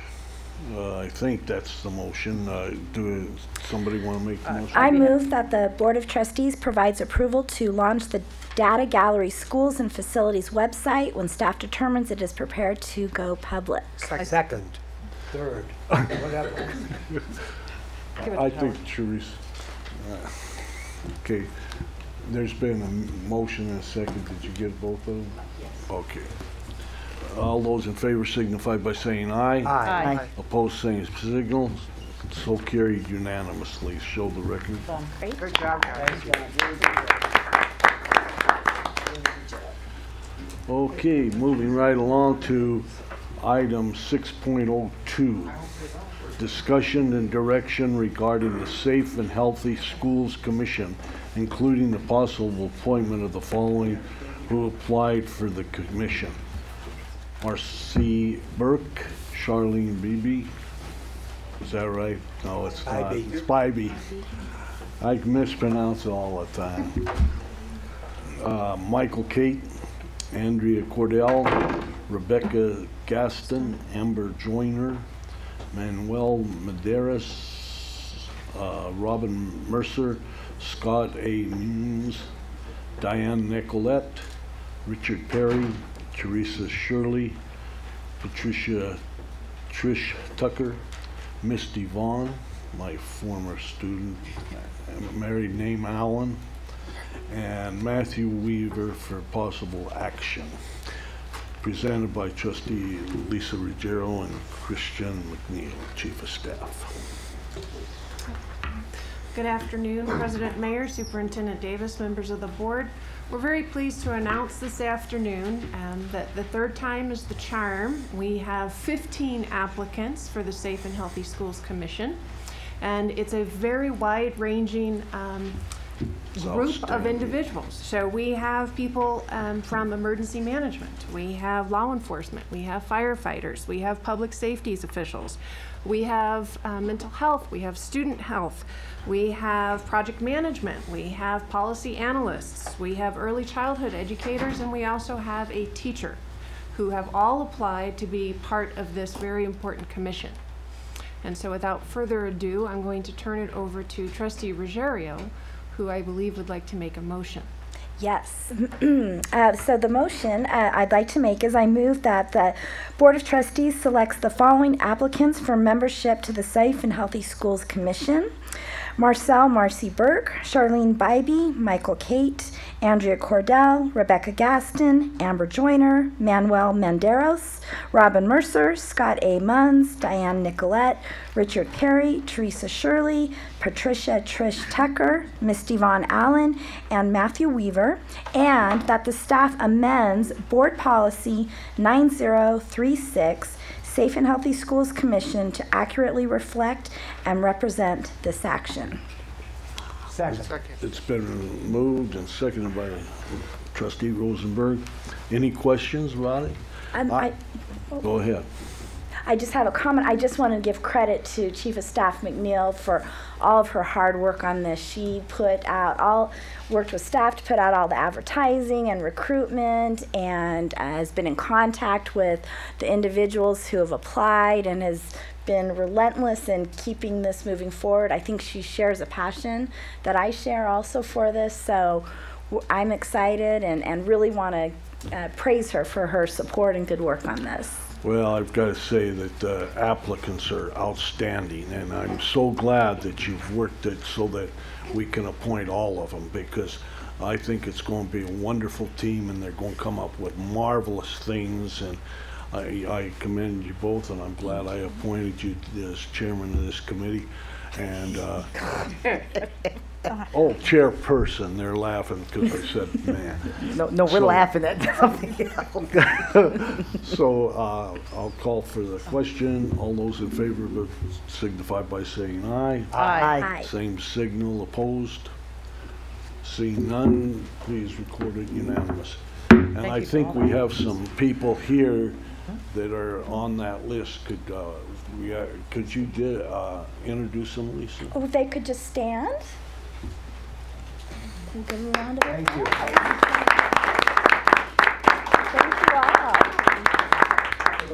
Thank you. Thank you all. Thank you. Thank you for volunteering. Okay. Oh, yeah. And thank you for the staff to come back with recommendations to make this work. Oh, should we go to the legislative report, or do you need? Should we let her catch her Or breath? do you need time to catch a breath? Do the other one first. You want to breathe? No? Not yet. Not yet. Quite. Okay. Pardon me? Okay.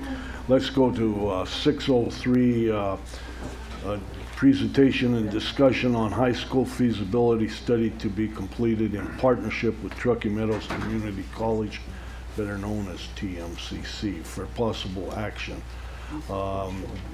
Tracy Davis is the presenter, Angela Taylor is, and Dr. Sheehan.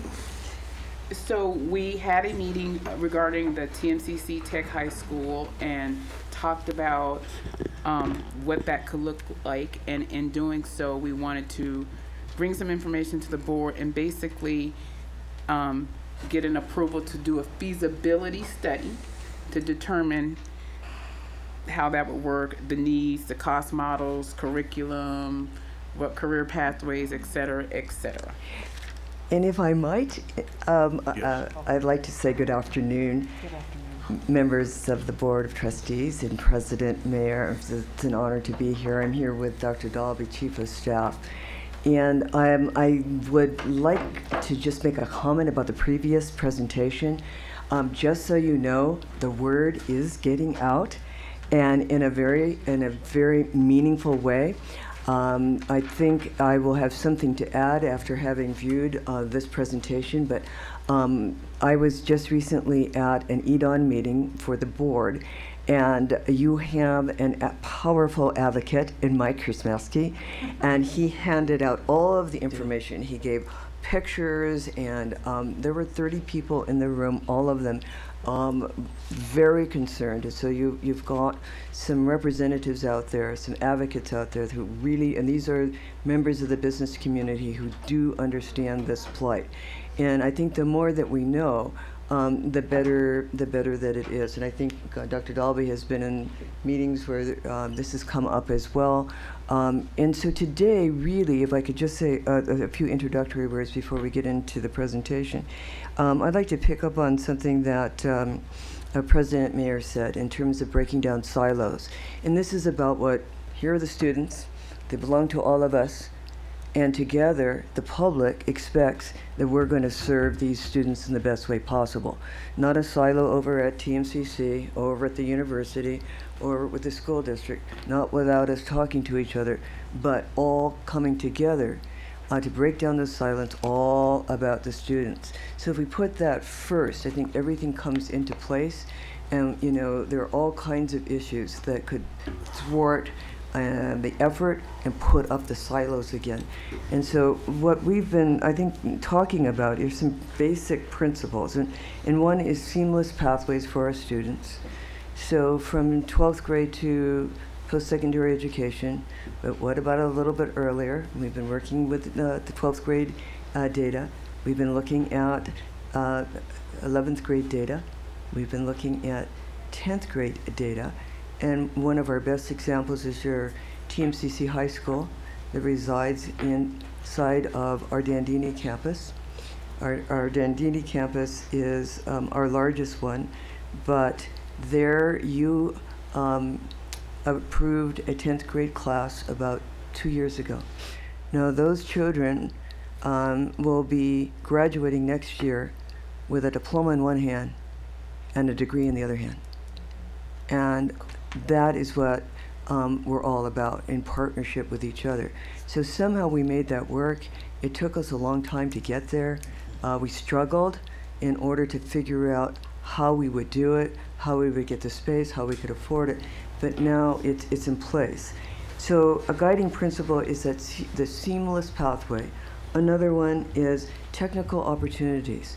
Okay, so they're everywhere. We're feeling that press about what are we doing about technical opportunities? How can we leverage? They're very expensive programs. So it's costly for you, it's costly for us. So how do we leverage it so that together we can serve our students better? Joint efforts. So we have been at trying things, and so we try things, we see if they work, we test them out, and it's about leveraging dollars that we have. None of us have very many dollars. They're getting slimmer every day. And the facilities, none of us have enough facilities. So how do we leverage our facilities? And how do we utilize the talent that we have, the human capacity that we have? So together, we can make a great team. Alone, college can't do it by itself. It really needs that partnership with the school district. You have some incredible people here, some wonderful colleagues, some outstanding, extraordinary talent resides here. We have some pretty good people over at TMCC too. And so together, we think we can make some good things happen. And that sort of was the impetus to talking about what Interim Superintendent mentioned earlier. Did you have anything to add to that? I would just add, if I may. Yes, you may. President Mayor, that the direction that I would like to propose that the board could consider and then approve is for there to be a study to look at how we maximize all of those points that President Sheehan just laid out, with the idea that we maximize, we don't set up a whole new freestanding high school, but that we see how can we further leverage and maximize the successes that we've had at TMCC High School, and really replicate that, if you will, in the tech model, or right adjacent to AACT's facility situation that they're currently working on, and we would lend our partnership support and that as they continue to leverage those good funding efforts that they've been involved in. But we look at what's the feasibility. Does that make sense? Can we capitalize on those things as laid out by President Sheehan? So I would ask for the board support of a feasibility study and expanding what we do at TMCC with the tech model out there by AACT. Is that in the form of a motion? Absolutely. Is there a second to the motion? I'm going to take... Fine. Second. And I third Trustee Frankel and Howard Rosenberg's the third. Any questions about the motion? In the depth of the RFP, I would imagine you're going out for an RFP. Did we need to know any depth? No. There will be a joint partnership between the university and the district and TMCC, and we'll look at a feasibility study to ensure that the population of kids served and what that looks like with existing things, so there's not a duplication of efforts already that exist, to make sure that it is a very robust program, but it also meets the needs not only of TMCC but the district also. So this is a combined internal feasibility study. Correct. The cost savings here.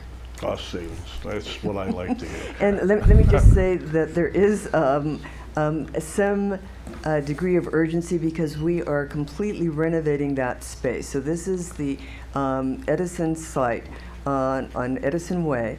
It's a 100,000 square foot site. We're renovating it, and now is the best time to reserve space for this collaboration. Once that space is taken, it's gone. Yeah. And they're already talking about, well, if this doesn't go, then we're going to put this here and this here. And I'm holding them off. I'm saying, wait till the board makes the decision here. I was in your diesel mechanic shop with a ACE charter school. And so we were looking and people were saying, no, that's a, that's a charter school kids, and that's, well, I'm not an ACE, and they had it integrated with your students in ACE doing some diesel mechanics work there, and it was fun to watch. Yes. I just have just a couple of questions. I think before being able to make any movement on any, I know you expressed urgency, and I'm very excited about this idea, and I'm also very eager to see the information provided by in the bullet points or outlined in the bullet points on the slide, including the Signature Academy relationship, what the demand is at AACT. As I know from having had a daughter apply there and not be able to get in, I know that there's a wait list. So clearly that's the piece of information that I know is really important to me, is what's the demand for these types of programs. I know that there's a lot coming in from economic development models in terms of the demand for a workforce, but I also want to know what we have currently in place in our schools as well, and the demand for those programs. The other piece, you have mentioned ACE. I just wanted to make sure that as we do this analysis of the relationship and the duplication potentially, or just what's already out there, we look at the charter schools and what they're also providing as programs in our community, and that we also look at the TMCC workforce development programs and the certificate programs that are being offered, and kind of, again, with the eye to what's currently out there to meet the demand that we have. So I think this is going to be an important piece of information for me. I like I said, if we can make the case that it's cost effective and it meets the demand and the needs we have, I think collaboration is always a great opportunity. So thank you for being here. Well said. My pleasure. Okay, all those I'm sorry. I just had one comment. I'm assuming Dana Ryan will be a part of this feasibility study. Is that correct? Yes, she will be, and she's stretching here her just in neck case there back were there. questions. She will be a part of it. Okay. All right. All those in favor signify by saying aye. Aye. Opposed, same signal. Let the record show it was unanimous. Thank you so much. Thank you. Thank you very much for being here. Sorry for the wait. Our pleasure. Thank you. Now, should we still have like 20 minutes for the presentation, so can you do it in 20 minutes, or does it? Is that a hint? The clock is running. And you weren't here, but I asked finance about this deduction of $7 on the support, and we talked was about not the happy DSA to- and what was yeah. happening.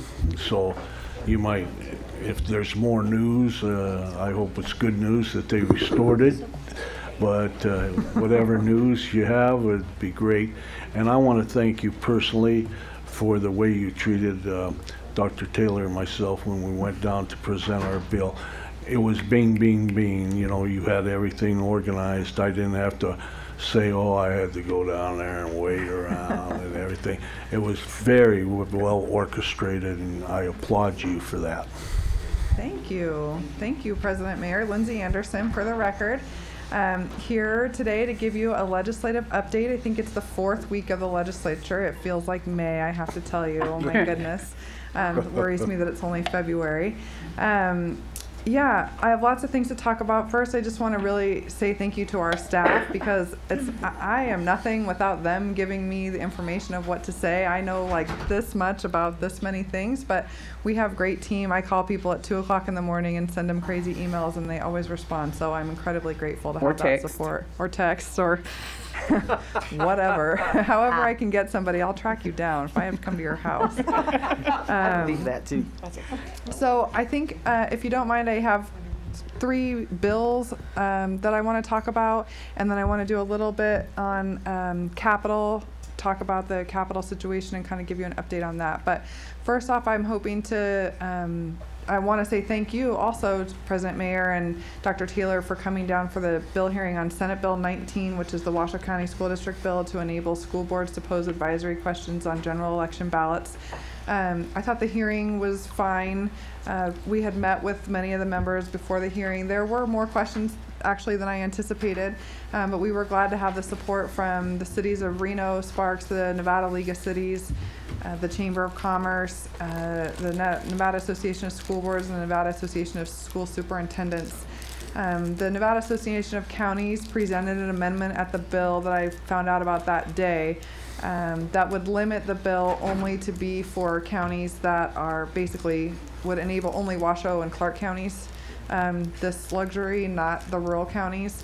So, you know, ultimately that's up to the committee. That was my feedback to the Association of Counties as we presented the bill as we saw fit. If the committee ultimately decides to accept that amendment, that's their you know, right, but we stand by the bill as it was originally written. So we will continue to work on that bill and make sure that their questions were answered to the satisfaction of the committee. I mean, I have to be totally honest, the willingness of the legislature to give school boards more authority right now is limited. So we are working against kind of going upstream on that issue, to be perfectly honest. That doesn't mean it's not a good proposal, but there are plenty of questions and concerns given the conversation happening at the state level right now. So I'll keep you updated if there's any movement on that legislation or any ideas. One of the ideas Senator Settlemyre presented was concern about ballot crowding, so perhaps limiting it to one advisory question per general election ballot. You know, obviously that's up to the discretion of the board. I don't think that's an unreasonable request, and if that was ultimately going to get his support, I think that's something we should consider. So I don't know if you have strong feelings about that or just kind of a lot of nodding. I think one is probably, you know, fine. Yeah. Sure.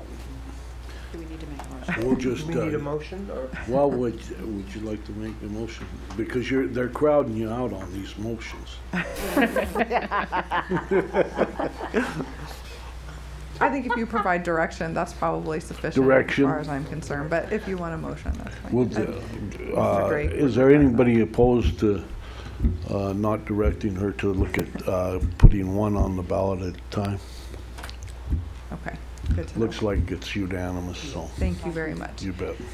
The next bill that is coming up this week is Senate Bill 119, which you know is the bill that would roll over our bond and exempt us from paying prevailing wage. That's scheduled for a hearing on Thursday morning in Assembly Government Affairs at 8 a.m. Superintendent Davis is out of town and Mr. Etchhart is mending, and so I will carry the water on behalf of our district. I feel like no one can stump me with a capital question at this point, so I'm confident about that. But that will be on Monday morning. So we're now on the assembly side. I think there'll be plenty of conversation. It's a interesting committee with lots of questions and, you know, concerns about the different aspects of the bill. So I'll let you know how that goes. You're welcome to come and watch or participate, whatever you'd like. But that bill is up on Thursday morning. And we're going to talk a little bit more about capital kind of in a different vein here in just a second. But I did want you to know that bill is scheduled for a hearing, so you might see that.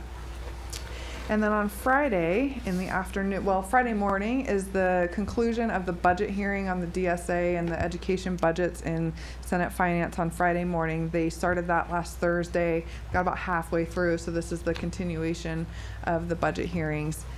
Did Tom walk in? No? Okay. So in terms of the DSA, the per pupil state guarantee going down by $7, I'll tell you that's why I'm late. We were in a big meeting with lots of people in a room about the confusion and concerns around why the DSA is going down. And ultimately, it's the calculation of the per pupil amount is the same. It's been calculated the same as it's always been. So there's not an error in the calculation. It's just because of some different factors in terms of ending fund balance and some other things. That's what it looks like. There is disagreement between the districts and the state on whether or not the local sources that are outside the formula, I know this is technical, stick with me, make up the difference in the state part going down. The state asserts that the outside revenues make up for that, and as districts generally we disagree with that. Or at least we can't find that in our own numbers. So we agreed to continue to work together. We agreed that this is nobody's fault. This is not anybody, you know, pointing fingers at anyone else. We need to work through this. If nothing else, we agreed to work together over the interim to make sure that there's not confusion, or perhaps if there's a better way to go about this than we have done in the past. And during a legislative session is not the right time to consider changing the way we calculate the per pupil funding, but agreement to continue to work together during that time. So when Mr. Szynski, Mr. Schroeder present the budget to you next week, you will probably see some of that. What I took out of it, to be honest, is that this state is shifting from more formula DSA funding to more categorical funding. And you cannot include categorical funding proposals. The governor's proposal is to increase Zoom funding and victory schools and all that. We cannot include that in our budget building until the legislative session is over. And we know we have that money. And more money is becoming categorical and less formula money to base our budgets off. So this sort of fundamental shift is what's impacting that. So what we want to avoid is a circumstance where we think the budget might go down, the state per pupil, but will be made up through categorical funds. So what we don't want to do is say our budget's going down and we're going to have to lay off teachers, which then we rehire once the legislative session is over with categorical funding, because that kind of is not a good way to do business. And I think everybody around the table and in the room agreed that that is a problem. I'll tell you, I don't think there's a whole lot of easy answers in terms of timing, because we have to re-notify teachers of employment in May. Legislative sessions aren't over until June. So how we calculate our budgets, I think we're going to have to relook at that over the interim when we're not in the middle of a legislative session. So we're working together, we're collaborating. There's not an answer for that. It's not wrong. We don't think. So we'll keep working on that issue. Trustee McCleary brought up the OPEN. OPEB. Yeah, OPED, I mean. And is that, I know it's a big concern for myself. Do you see it as a big concern down there that they won't let us have that without calculating it to pure pupil? We talked about OPEB today as one of the things that was not sort of backed out of, and how the budget's built on 1 year and built off. So if you have ending fund balance, there's kind of a weird incentive. The OPEB for Washoe County School District, for example, is, I think only, or maybe it was statewide, I can't remember, was like $9 million. So $9 million is not enough to change per pupil spending $7, per pupil. So it's a relatively small amount when we're talking about building these budgets. I do not think it's a concern for the state level people. No, I think they see that as a district responsibility, and it's our responsibility to budget and pay for that however we see fit, not necessarily the state's responsibility. Though, a little bit here and a little bit there and a little bit there, about death by 1,000 cuts. Pretty soon becomes huge. So I think we got to watch these very closely. And OPEN really doesn't affect the small districts as much as it does Washoe and Clark. But you get $7 here per pupil, then you get OPEN, not county, and everything. I just think, I know you would like us to back the budget and everything. I mean, people would like us to do that. But, till we find out how all the money's going to shake out of the tree and fall in which bushel basket, we need to pause making a stand on this, I really feel. I agree, because every day in your reports on Friday that we get and stuff, there's something new saying, and everybody says, oh, don't worry, it's just a little piece of the pie. But pretty soon, it's half of the pie. Thank you, President Mayor. I mean, I take that seriously. As part of our platform is we do not support unfunded mandates. Not if they're by this person or if they're for this, or we do not support unfunded mandates. So I think we take that seriously.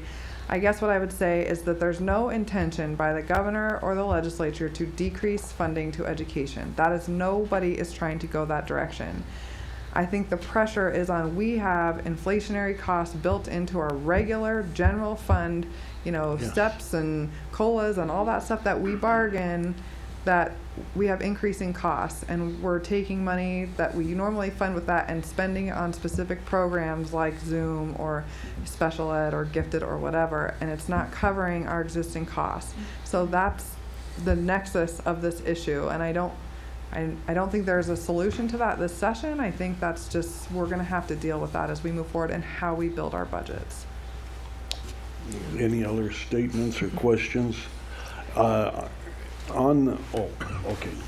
Dr. Well, if McClary. everything's moving to categorical funding, it's not going to cover all of those costs across anything other than at the present time at elementary school level. So whatever is going on, I mean, I appreciate the governor's moving forward with supporting education, but I also understand the issues that surround PERS, OPEB, and everything else that's on the agenda for this legislature. And I'm concerned about the money that's going to be going into the charter schools, which is not a little drop in the bucket. It appears to be about $20 million. So, and I understand all of those ramifications, but I certainly hope that whomever is driving that formula is in, I'm a big conspiracy theorist, so I'm always thinking, I'm always thinking somebody's trying to do something somewhere. So it was, I was relieved to hear a little bit about what you said about the fact that you feel that this is just a happenstance because the formula has not changed. I would like to hear Tom's opinion about that. Is he He's right behind you. Oh, good. Okay. Yeah. He was there too, so he. Oh. So I only caught portions of what Lindsay said, but yeah, I mean, I think I would agree that the formula's been in place for a long time. It is, I think what came out of the back end of the formula this year is kind of a happenstance. And I think, you know, because the governor has made a huge commitment to education and is changing the way we go about that process, I think we've got to be very patient as we work our way through this process with the governor. Well, now it's in the hands of the legislature, and just be patient and see what it'll all mean in the end. So it's a little frustrating right now, I think, but I think everybody's trying to work together and collaborate. It's just it is a happenstance in terms of the per pupil amount. But I mean, I think once it all comes through the process, I think we're going to be fine. Okay. Thank you. Hold me to that. That makes me happy after this morning's meeting that you say that. Yeah. Very good. We've got to take a positive approach because I think the governor's making a huge commitment and the legislature's got to act on that commitment, and we've just got to be patient. And it's, I mean, I'm not the most patient person in the world. I'd like an answer yesterday, but we're not going to get an answer tomorrow. It's got to work its way. We hope to get an answer by the end of June. It may play out a little bit longer. Beginning of June. Beginning of June, I'm sorry. Beginning of June. Okay. So, yeah. Thank you, Tom. Thank you for your report. Oh, We I'm not appreciate it. finished, Mr. Mayor. Well, why is that do you okay? fold your hands and look like you are finished? Sorry. Okay, go ahead. Okay, thank you. I'll wrap it up. So Friday morning is the finish of the budget hearing that's coming. How we got started on this. Friday afternoon, there are 3 bills being heard in Senate Government Affairs that relate to collective bargaining. So Senate Bill 120 is a bill that would require school boards to consider performance evaluations when we are faced with reductions in force. I'll tell you, we have bargained that into our existing contract. So codifying that in state statute, we don't have a ton of skin in that game. Senate Bill 158 is scheduled for a hearing. That would require, I'm going to mess up the lingo, so if there's a labor person behind me, they can help. But essentially, once an agreement has been made on a contract, instead of just posting it when we have a board meeting, when the board has to ratify it 3 days in advance or whatever the open meeting law requires, it would require us to make that public 10 days before the board were to consider that. You know, I don't think that's a huge hill to die on for us. I think the concern is that would give people outside the opportunity to lobby school board trustees on whether or not to support an agreement like that. I'm not sure that's good or bad. I mean, some people might say that's good because, you know, it gives the public a chance to weigh in on those things. Some would say it's not because maybe the public didn't know what happened at the bargaining table and know, you know, what concessions were made to get ultimately to that labor contract. But I just wanted you to be aware that particular issue is going to come up.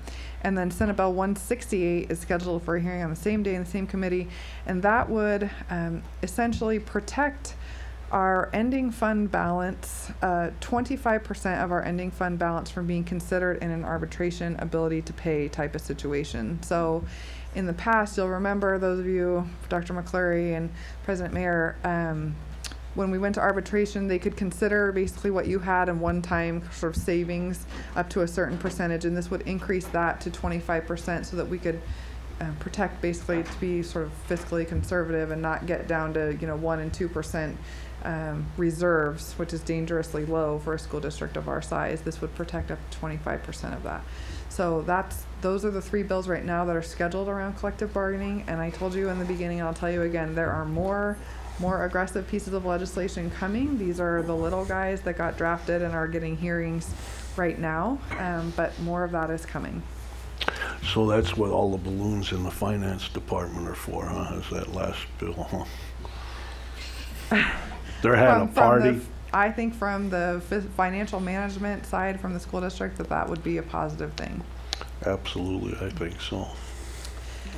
So that's the legislative report for this week. I wanted to spend a few minutes, if you'll indulge me, to talk there's a few capital slides here that we wanted you to just hear about, mostly because we're doing this in the community right now. When people ask us of what's happening with capital construction, we are talking about this at any chance we get. And I know Dr. Sheehan said that Mr. Kazmierski has been a big advocate for us. I mean, that's an understatement. He is shooting up flares and making proclamations and telling the world what sort of a serious situation that we're in. So there's a slide in here of his, and I just want to give you kind of a heads up on what he's saying and what's going on out there. So just really, and Chris is here to support me in case I blow anything or say it wrong. So some of you may have seen this before. We get some of this information to the county and when we did our concurrent meeting a few months ago. But essentially we're expecting 4,400 new students in the next 5 years. And we're already at basically 100% capacity at our school. So this is problematic. That's 8.5 new schools that we'd be forced to build without any connection to a revenue source. Oop, did I go too fast? Yep. And then if we go 10 years, we're talking about 8,900 new students. So that's obviously daunting. So, sorry, I can't see all this. Okay. Go ahead, Chris, if you can. So, one of the things that we wanted to show here is looking at those growth projections and those needs, and then looking at what those costs are. So you can see in that first 5 years what we're looking at as far as elementaries and those costs, those new schools. In that first 5 years with that growth, you're talking $400 million that you need. In the second part, you see over that 10 years and going through 2024 with that additional growth, that 8,900 students, you're talking $609 million in need just in new schools, nothing capital or no. So this is, what we're trying to show you here is based on those projections, what you're looking at just in new school needs. So on the next page, this will show you, again, what the needs are and then projected bonding capacity. And to be honest, this is making the assumption that the rollover bond, the bonding authority is going to be rolled over by the legislature. I can tell you, we are not there yet. I mean, I am spending an exorbitant amount of time trying to rally up votes for that piece of legislation because it's so important to us, but we are not there. So assuming that the rollover is going to be legislatively extended, I think, is a bit generous at this point. But let's just go there for a second and assume that we are able to use this bonding capacity going forward. That still leaves us with a giant shortfall in terms of generating new revenue. So the rollover is critically important to us, but we have to continue to demonstrate that is not it. If we get the rollover legislatively extended, we still have to be looking at another source of revenue to build these new schools. Okay, so again, by year, here's what the bonding capacity would look like if we were to get it legislatively extended over a 10-year period. And I've been sharing this every 6 ways from Sunday with every elected official so that they know what this means. For Clark County School District, you'll remember they can bond a whole bunch right now. So they're in a hurry to get this legislation passed so they can start building schools. For us, we're not quite as lucky. We can't get anything till 2016 and really $10 million. We'd have to decide whether or not that's something we would even bond in that year. But we cannot minimize the importance of getting the rollover bond extended to address our needs. And then here's the slide that Mr. Kazmierski put together that he gave in a presentation he gave at Directions. So I'm not sure how many of you were at Directions, but he put this together. So I don't want to speak on his behalf, but he's including, inflation, new schools. Anyway, you can see the gap. It's huge. That is a huge gap. So we will continue to work with him and our other advocates in the private sector to find a new source of revenue that people can live with. Nobody likes to talk about increasing taxes. I get it. But if we don't, then we're going to have an even bigger problem. So essentially, we need to spend about $70 million per year. We have about $20 million per year if we get the rollover extended, which is a big if right now.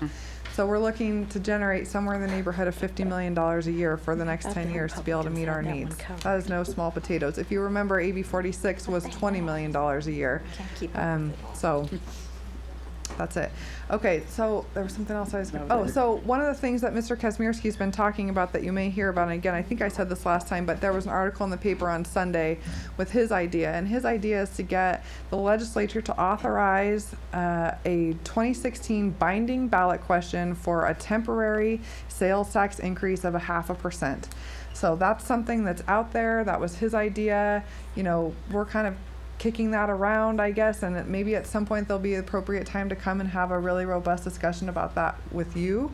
Right now, and I told Mr. Kazmierski at a meeting on Friday, my #1 priority is getting the rollover bond legislatively extended. And until that happens, it's hard for me to then go and say, and we need this, and we need this. Yeah. So I think we need to keep him intimately engaged. He is an amazing advocate for us, and I love his enthusiasm and passion.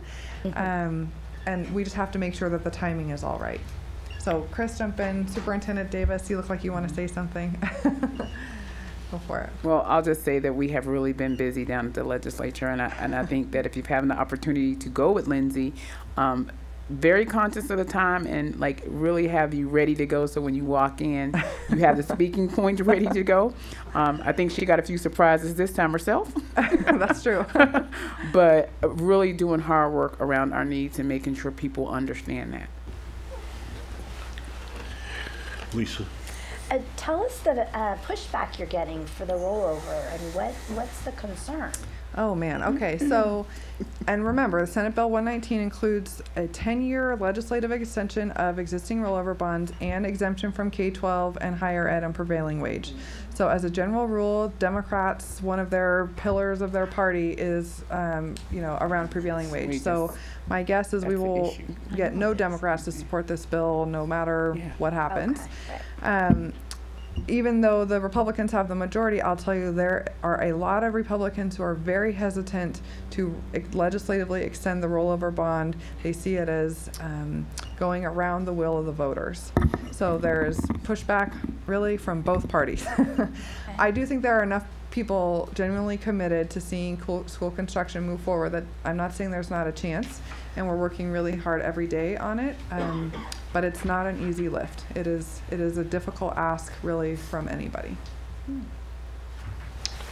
regardless of the need, which is huge across the state.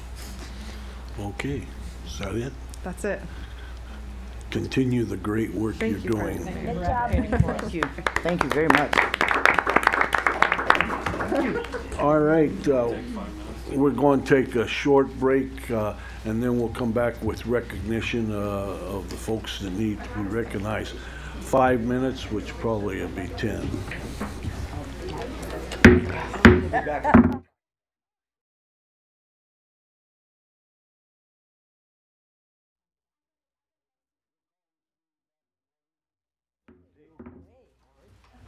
And our next item is our recognition items. And we're going to start with 7.01, exceptional volunteer, and that's going to be presented by the wonderful Dr. Principal, all-around good person. You know, this is, I got to tell you, you guys are near and dear to my heart because I student taught at Drake. I know, you love to come visit us. I do. You Yes. got everything going. Good afternoon, President, Mayor, members of the board, and Superintendent Davis. As you know, in our profession, I can't give bonuses or increase salaries, but what I can do is recognize exceptional people. So we're here today to recognize an exceptional volunteer, and we're here to recognize Ella Moss, and I'm going to tell you why I nominated her. Do you want, yeah, good. I was going to say, stand up here. Ella is a retired teacher of 15 years, and she's taught primary, but also adults literacy and adults learning to read. In fact, one adult even came back and donated to our school who was so pleased with having Ella tutor him in reading. Ella, even though she's retired, she isn't retired from making a difference. She has served over 100+ hours at our school. Some of the things that she has done is maintain a bulletin board for us, which focuses on SOAR behaviors. And every month we recognize a particular behavior. For example, outstanding learner, always responsible, respectful, and safe. And Ella's maintained that for us and always has little sayings and examples of those behaviors. Another example of how she helps us is she helps my counselor plan for our Respect Week, and that's our anti-bullying week, and she's done that for a few years now. Just this year, one of the things that they wanted to do was make peace sticks, and her and my counselor volunteered to get 350 little sticks to make keychains, and I told them it was probably not the best use of their time. So instead we made different keychains that we bought.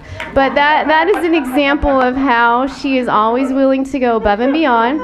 In fact, my counselor called her to tell her that we were not going to do that plan, and she was in the process of picking up sticks already. Oh. So she is very dedicated. She helps in the classroom. She makes cakes for our school, for events. She also volunteered to make all of our students cookies, and again, I told her we could buy those. So her heart and her volunteerism is endless, and she helps to make sure our students have a positive learning environment. So thank you for your time and helping me recognize Ella Moss.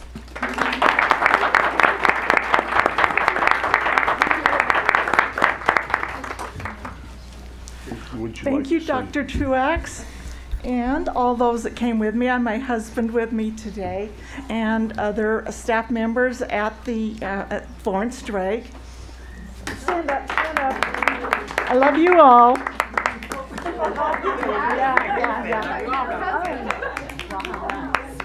what's so great. It takes too long to name you all here, but they're dear friends, and I appreciate them being here. And way to torture a volunteer. Come on, volunteers do it because they want to, and they want to be behind the scenes. And then you make me come here, and I've known about it for months and months, and I go, I have to go there? Okay, I'll do it for the school, and then it was put off. It wasn't December, it got put off till February, and every time I think about it, I get knots in my stomach talk in front of people, but I do want to say thank you, and this is an honor, and the reason that being a former teacher, I knew the parts that volunteers play, and that you get to do things that you really like to do, and you get to do it for the teachers because they don't have time to do some of these enrichment things that are so important to the students and a big part of education.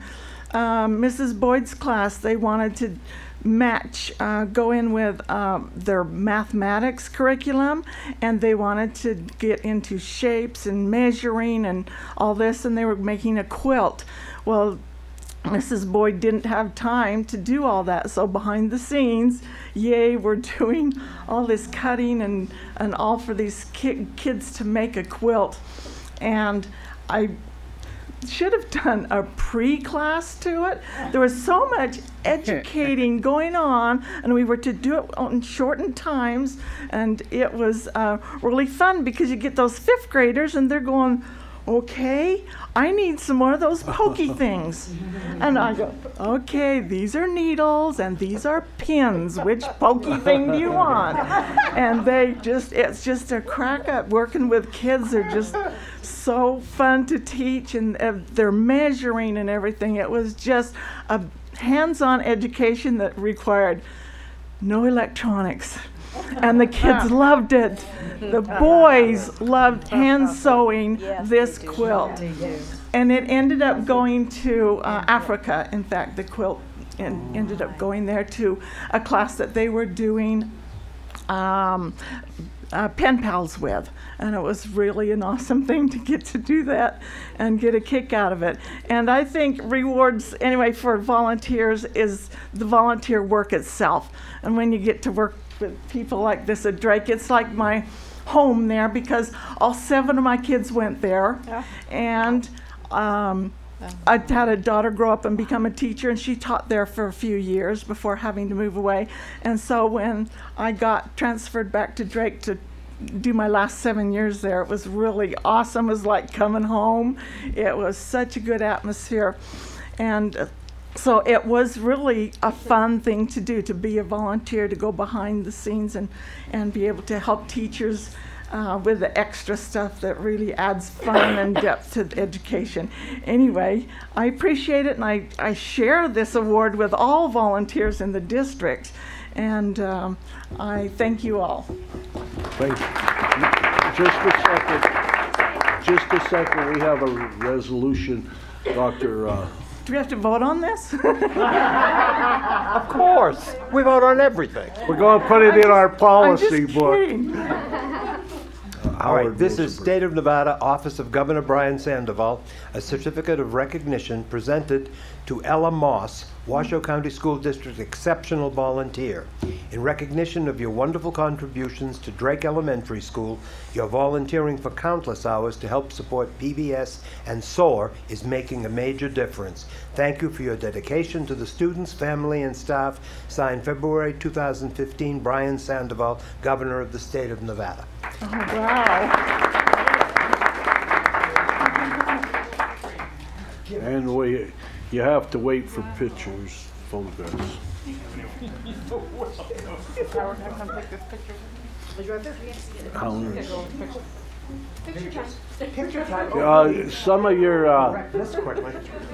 Some of your family and friends could be in the picture.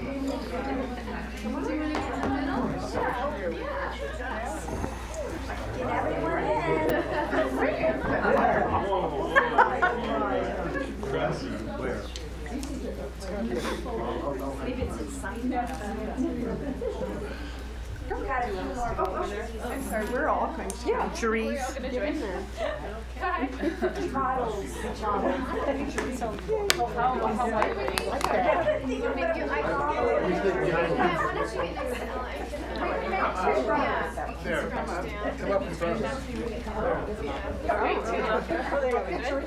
Yeah, that works. Okay. Oh, this goes up. That's all right. So there's 2 of them for her. One was from Brian. Okay, wait a minute. Don't go anywhere. There's another one. It has 9,000 whereases.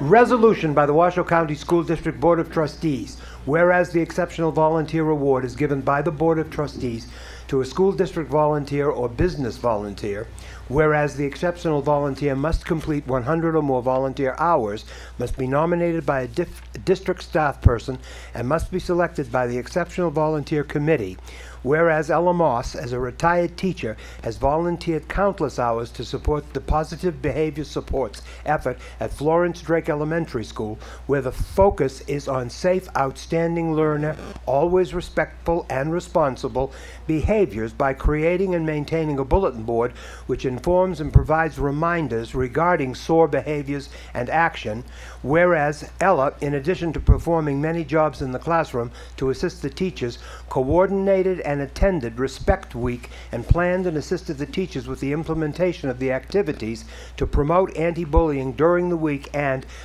last one.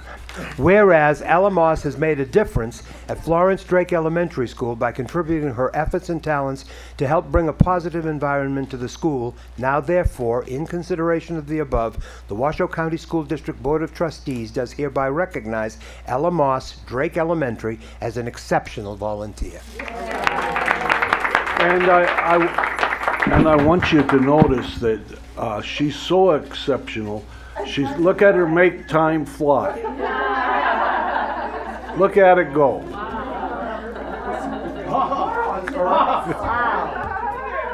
Right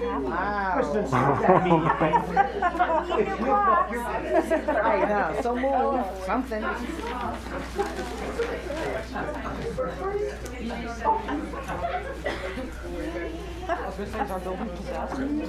Gotta get home to these puppies. Somebody must have been, Huh? I gotta get home to those puppies. Uh-oh. somebody must have come in to fix the phone. John, he's trying to get your attention. How you doing? Good. Keep my head above water. Thank you, Ford. Thank you. Thank you. Thank you. Next, we'll move on to 7.02, Education Support Professional. And Lisa Marie Lightfoot is going to do the presentation. Thank Nice you. to see you. Thank you. President Meyer, members of the board, Interim Superintendent Davis, it's my pleasure to introduce, come on up here, this is Sam Newman. She's at the time I nominated her, she was the secretary. She's now the volunteer services technician, program technician. But at that time, I wanted to nominate her for secretary, and I'll tell you the reasons. When Just she a came, second. Could you close the door so we can hear? Sorry. I'm When sorry, I couldn't hear. No problem, sir. When she came to volunteer services for the couple of years, I had a secretary that had 3 surgeries in 2 years, and she came in a time and she really saved us. Our volunteer services had a lot of stuff that had to be put back together. We'd been struggling trying to do without a secretary, and she really came in and saved us. She put all our accounting back together, and she really put a lot back together for me, and I was very, very grateful. And she also had good technology, and she really got a lot of things efficient. It was real funny. She found out that we did a lot of donations at volunteer services, so Sam had this idea that you didn't need to buy anything anymore from your budget. She said every time you wanted to order something, she said, well, try to get that donated first. So she was very frugal, and it got a little annoying after a while, but it was good that she saved money. And she was very good at, handling everybody. She just kept everything in order, and I really wanted to take the time to acknowledge that she really helped take volunteer services to another level. And she always had a good attitude. If you'd known her in the Welcome Center, she worked at a school.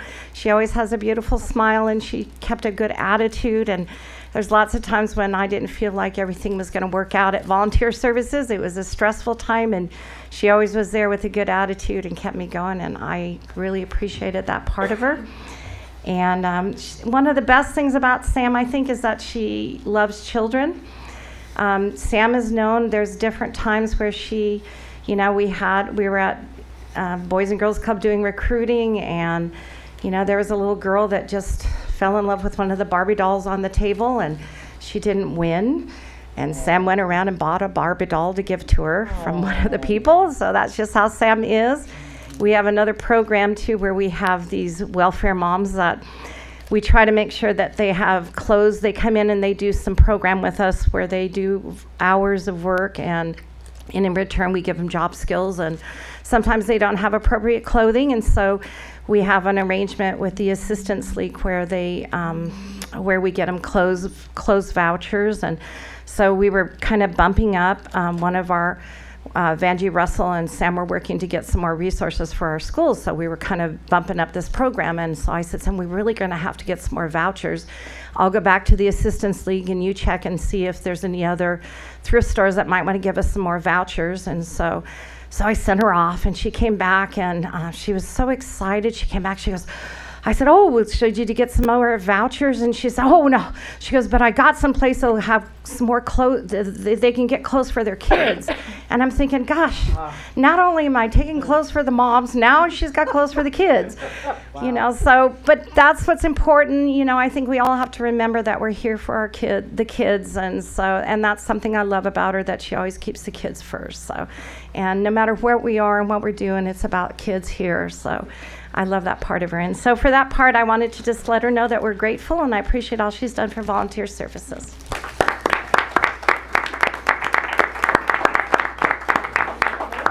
And we have a little plaque, Nick.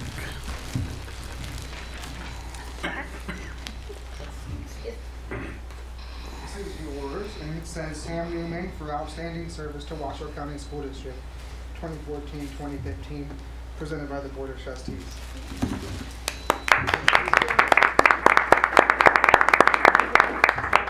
Photos. Is there any? I don't get to say anything? Is there anyone that, yes, you get to say something, but is there somebody you want to introduce? Lori's our secretary. She gives me great support, and she is OCD with organization. There are two things I love. I love telling people, no, you can't have a $3 red pen when I can get a 12-pack for $2. And I love children. I love making a difference in people's lives, and volunteer services has really given me that opportunity. It takes a village to raise a child, and it takes a district to raise an employee, and some of you might not realize that you have been mentors to me, but some are shining examples of elegance and grace and determination, and I appreciate everyone in the district. Well,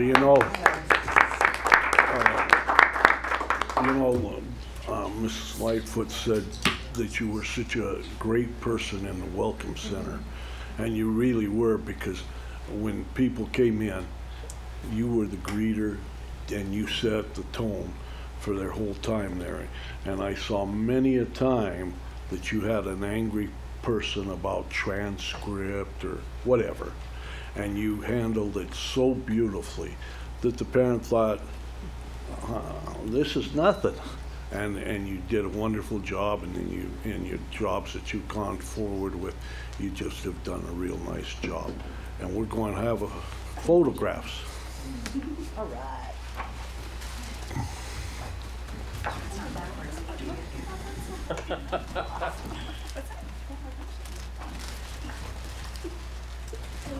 Okay. 1, 2, 3.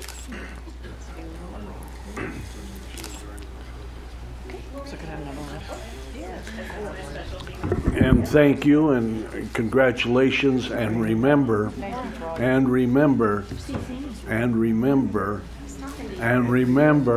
you are Washoe County School District.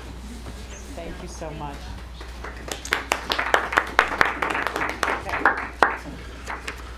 Okay, next we go to 6.06, Chris Cobb. 6.04? No? Yeah, 604. 604. Well, we did, 604. We're 604. we didn't do that? 405, you gotta go back page. Okay, 604 is discussion and preliminary approval of the proposed adoption of Board Policy 4600, professional learning, and the deletion of Board Policy 4130, in-service training for possible action. Scott Bailey.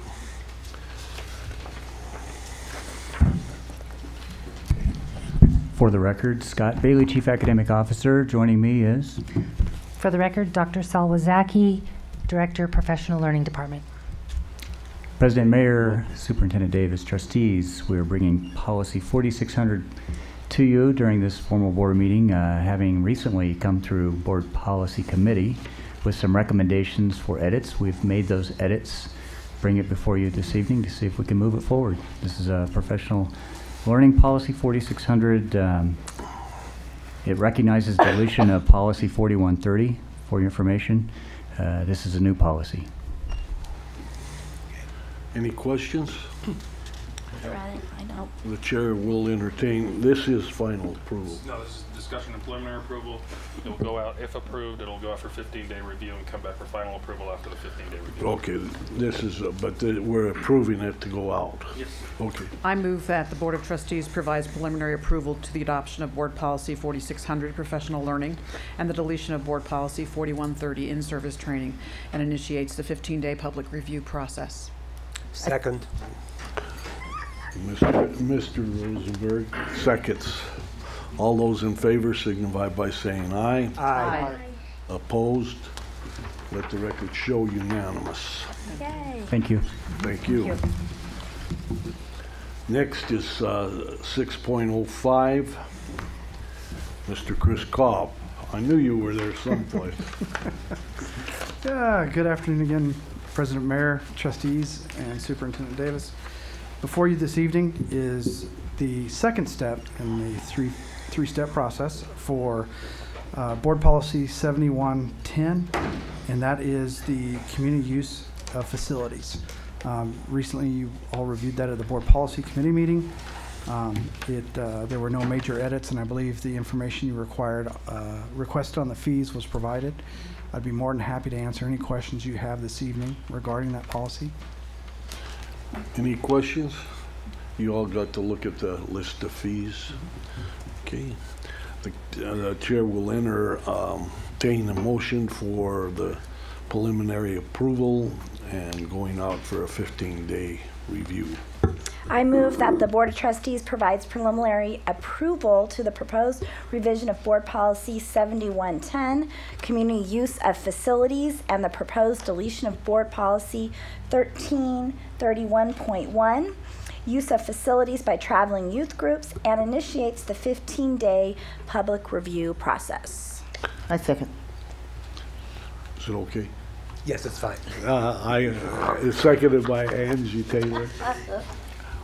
All those in favor signify it by saying aye. Aye. Opposed, same sign. So carry. Let the record show that it's unanimous. And we go to 6.06. Repeat performance. Discussion of preliminary approval of the proposed adoption of Board Policy 7100, capital projects and facility management, and the deletion of Board Policies 7080, determining facility needs, 7081, capital improvement program, 7082, obtaining funding for capital improvements, 84, capital improvement program community engagement, and 7085, accountability of capital projects for possible action. Mr. Cobb. Again, and I apologize, Chris Cobb, your Chief Facilities Management Officer, for the record. Quite the title there. It's a mouthful, and that's what we're trying to do here is take 5 different policies and put them into one. Based on the review comments during Board Policy Committee, we did remove the school attendance areas. We'll be coming back with that through Board Policy Committee.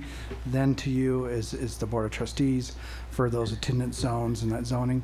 Other than that, we did leave these remaining 5 in there. It makes a lot of sense. They all tie together, and it just resonates as one unit of information dealing with the capital projects and how we do that and maintain our facilities.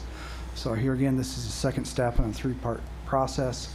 Looking for your approval tonight to move forward and put it out for public comment and review. And I want to thank you for listening to our concerns and removing the student attendance area from this one, and we wait to see it come back. Is there somebody who'd like to wait any discussion?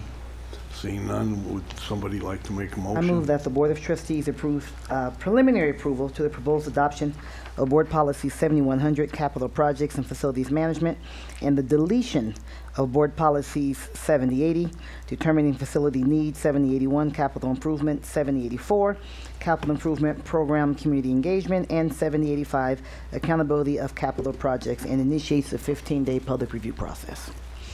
Second. It's been moved and seconded. All those in favor, excuse me, a hand from the community. I think you missed 7082. I just want to make sure it's included in the motion. Sorry. Oh, that's okay. That's I'll amend that motion to include Board Policy. Just a second, 7082 isn't in here. It's not in the motion. Yeah, it is. Not in the It is. motion. It's in here though. And let me amend that to include 7082, obtaining funding for capital improvements. Okay. All right. Second. Second agrees, okay. All those in favor signify by saying aye. Aye. Aye. Opposed, same sign. So carried. Let the record show it's unanimous. Thank you. Okay, thank you. Okay, we have a closed executive. a motion for adjournment? No. I move that the Board of Trustees recesses to go into closed executive session to consider matters permissible for discussion in closed session under Nevada Revised Statutes, Chapter 288. Is there a second to Howard's motion? Second. Don't tell me. I thought it was going to die for the lack of a second. It's been moved and seconded that we go into an executive session. All those in favor signify by saying aye. Aye. Those opposed, same saying signal. aye So because- carried. Let the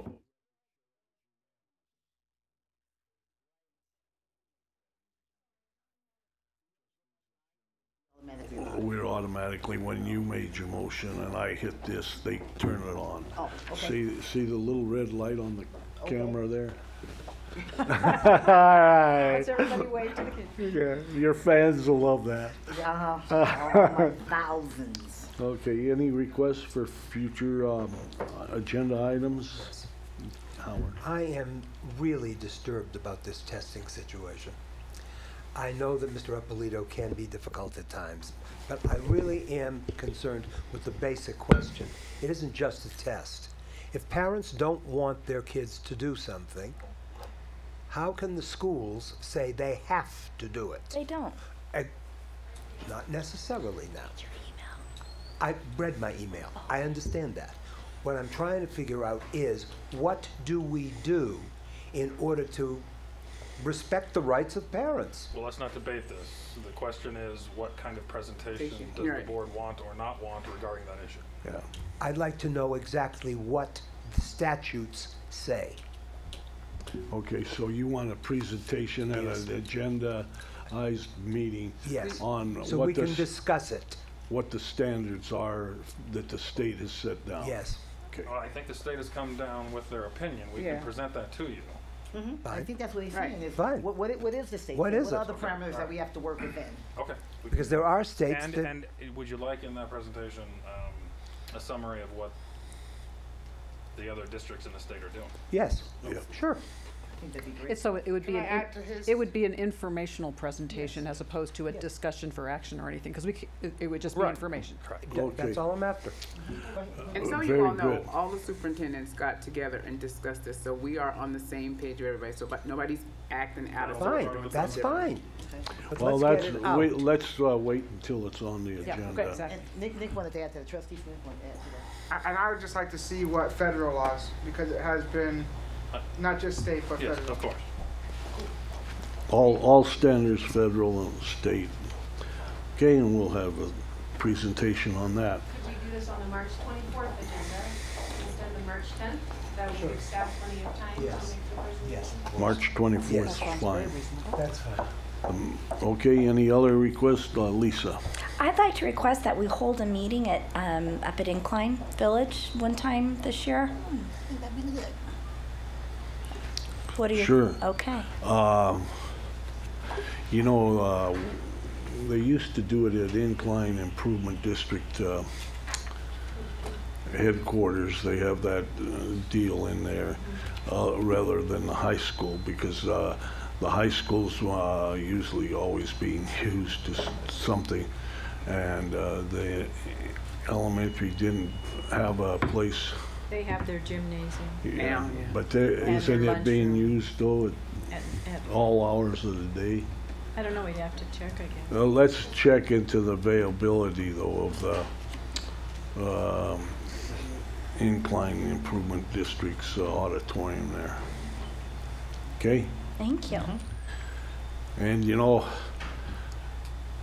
no matter when you set it, there can be bad weather up there, but so the later the better, I would say, because you have it tomorrow, it might snow or windy or something, you know. So I think we should be intentional about doing it more in the summertime when we have Yeah, a greater. maybe we could do it in the summer, and I could go July boating 4th? in July, and I could go boating and go put my suit on and go to A the barbecue meeting. up there and. Could have a bar. Okay, so that's an agenda item It's an outing. to put on the agenda. No, that's With a the, request for a meeting site that we can, that we Yeah. need to I discuss just it thought I'd further. throw it in yeah, there. yeah, meeting and, That's right. okay. Any other request? Wow, that's all right. That means the next meeting. Public comment? There's no Public comment. Sir, did you fill out a card? Seeing none, we'll move on to next meeting's announcement, and that's March 10th, 2015 at 4 p.m. The meeting will be held at Natchez Elementary School in Wadsworth. Okay, and don't forget that our first Spotlight on Achievement is at Sparks High School on March 3rd at 5 o'clock. Okay? Is it at Worcester or Sparks? Sparks High School. I have Sparks High School. We're coming, we're coming. Okay. On that happy note, I move adjournment. Oh, but it's been moved and seconded to adjourn. Nick just fourth. Very nicely done. Very nicely done. Veronica.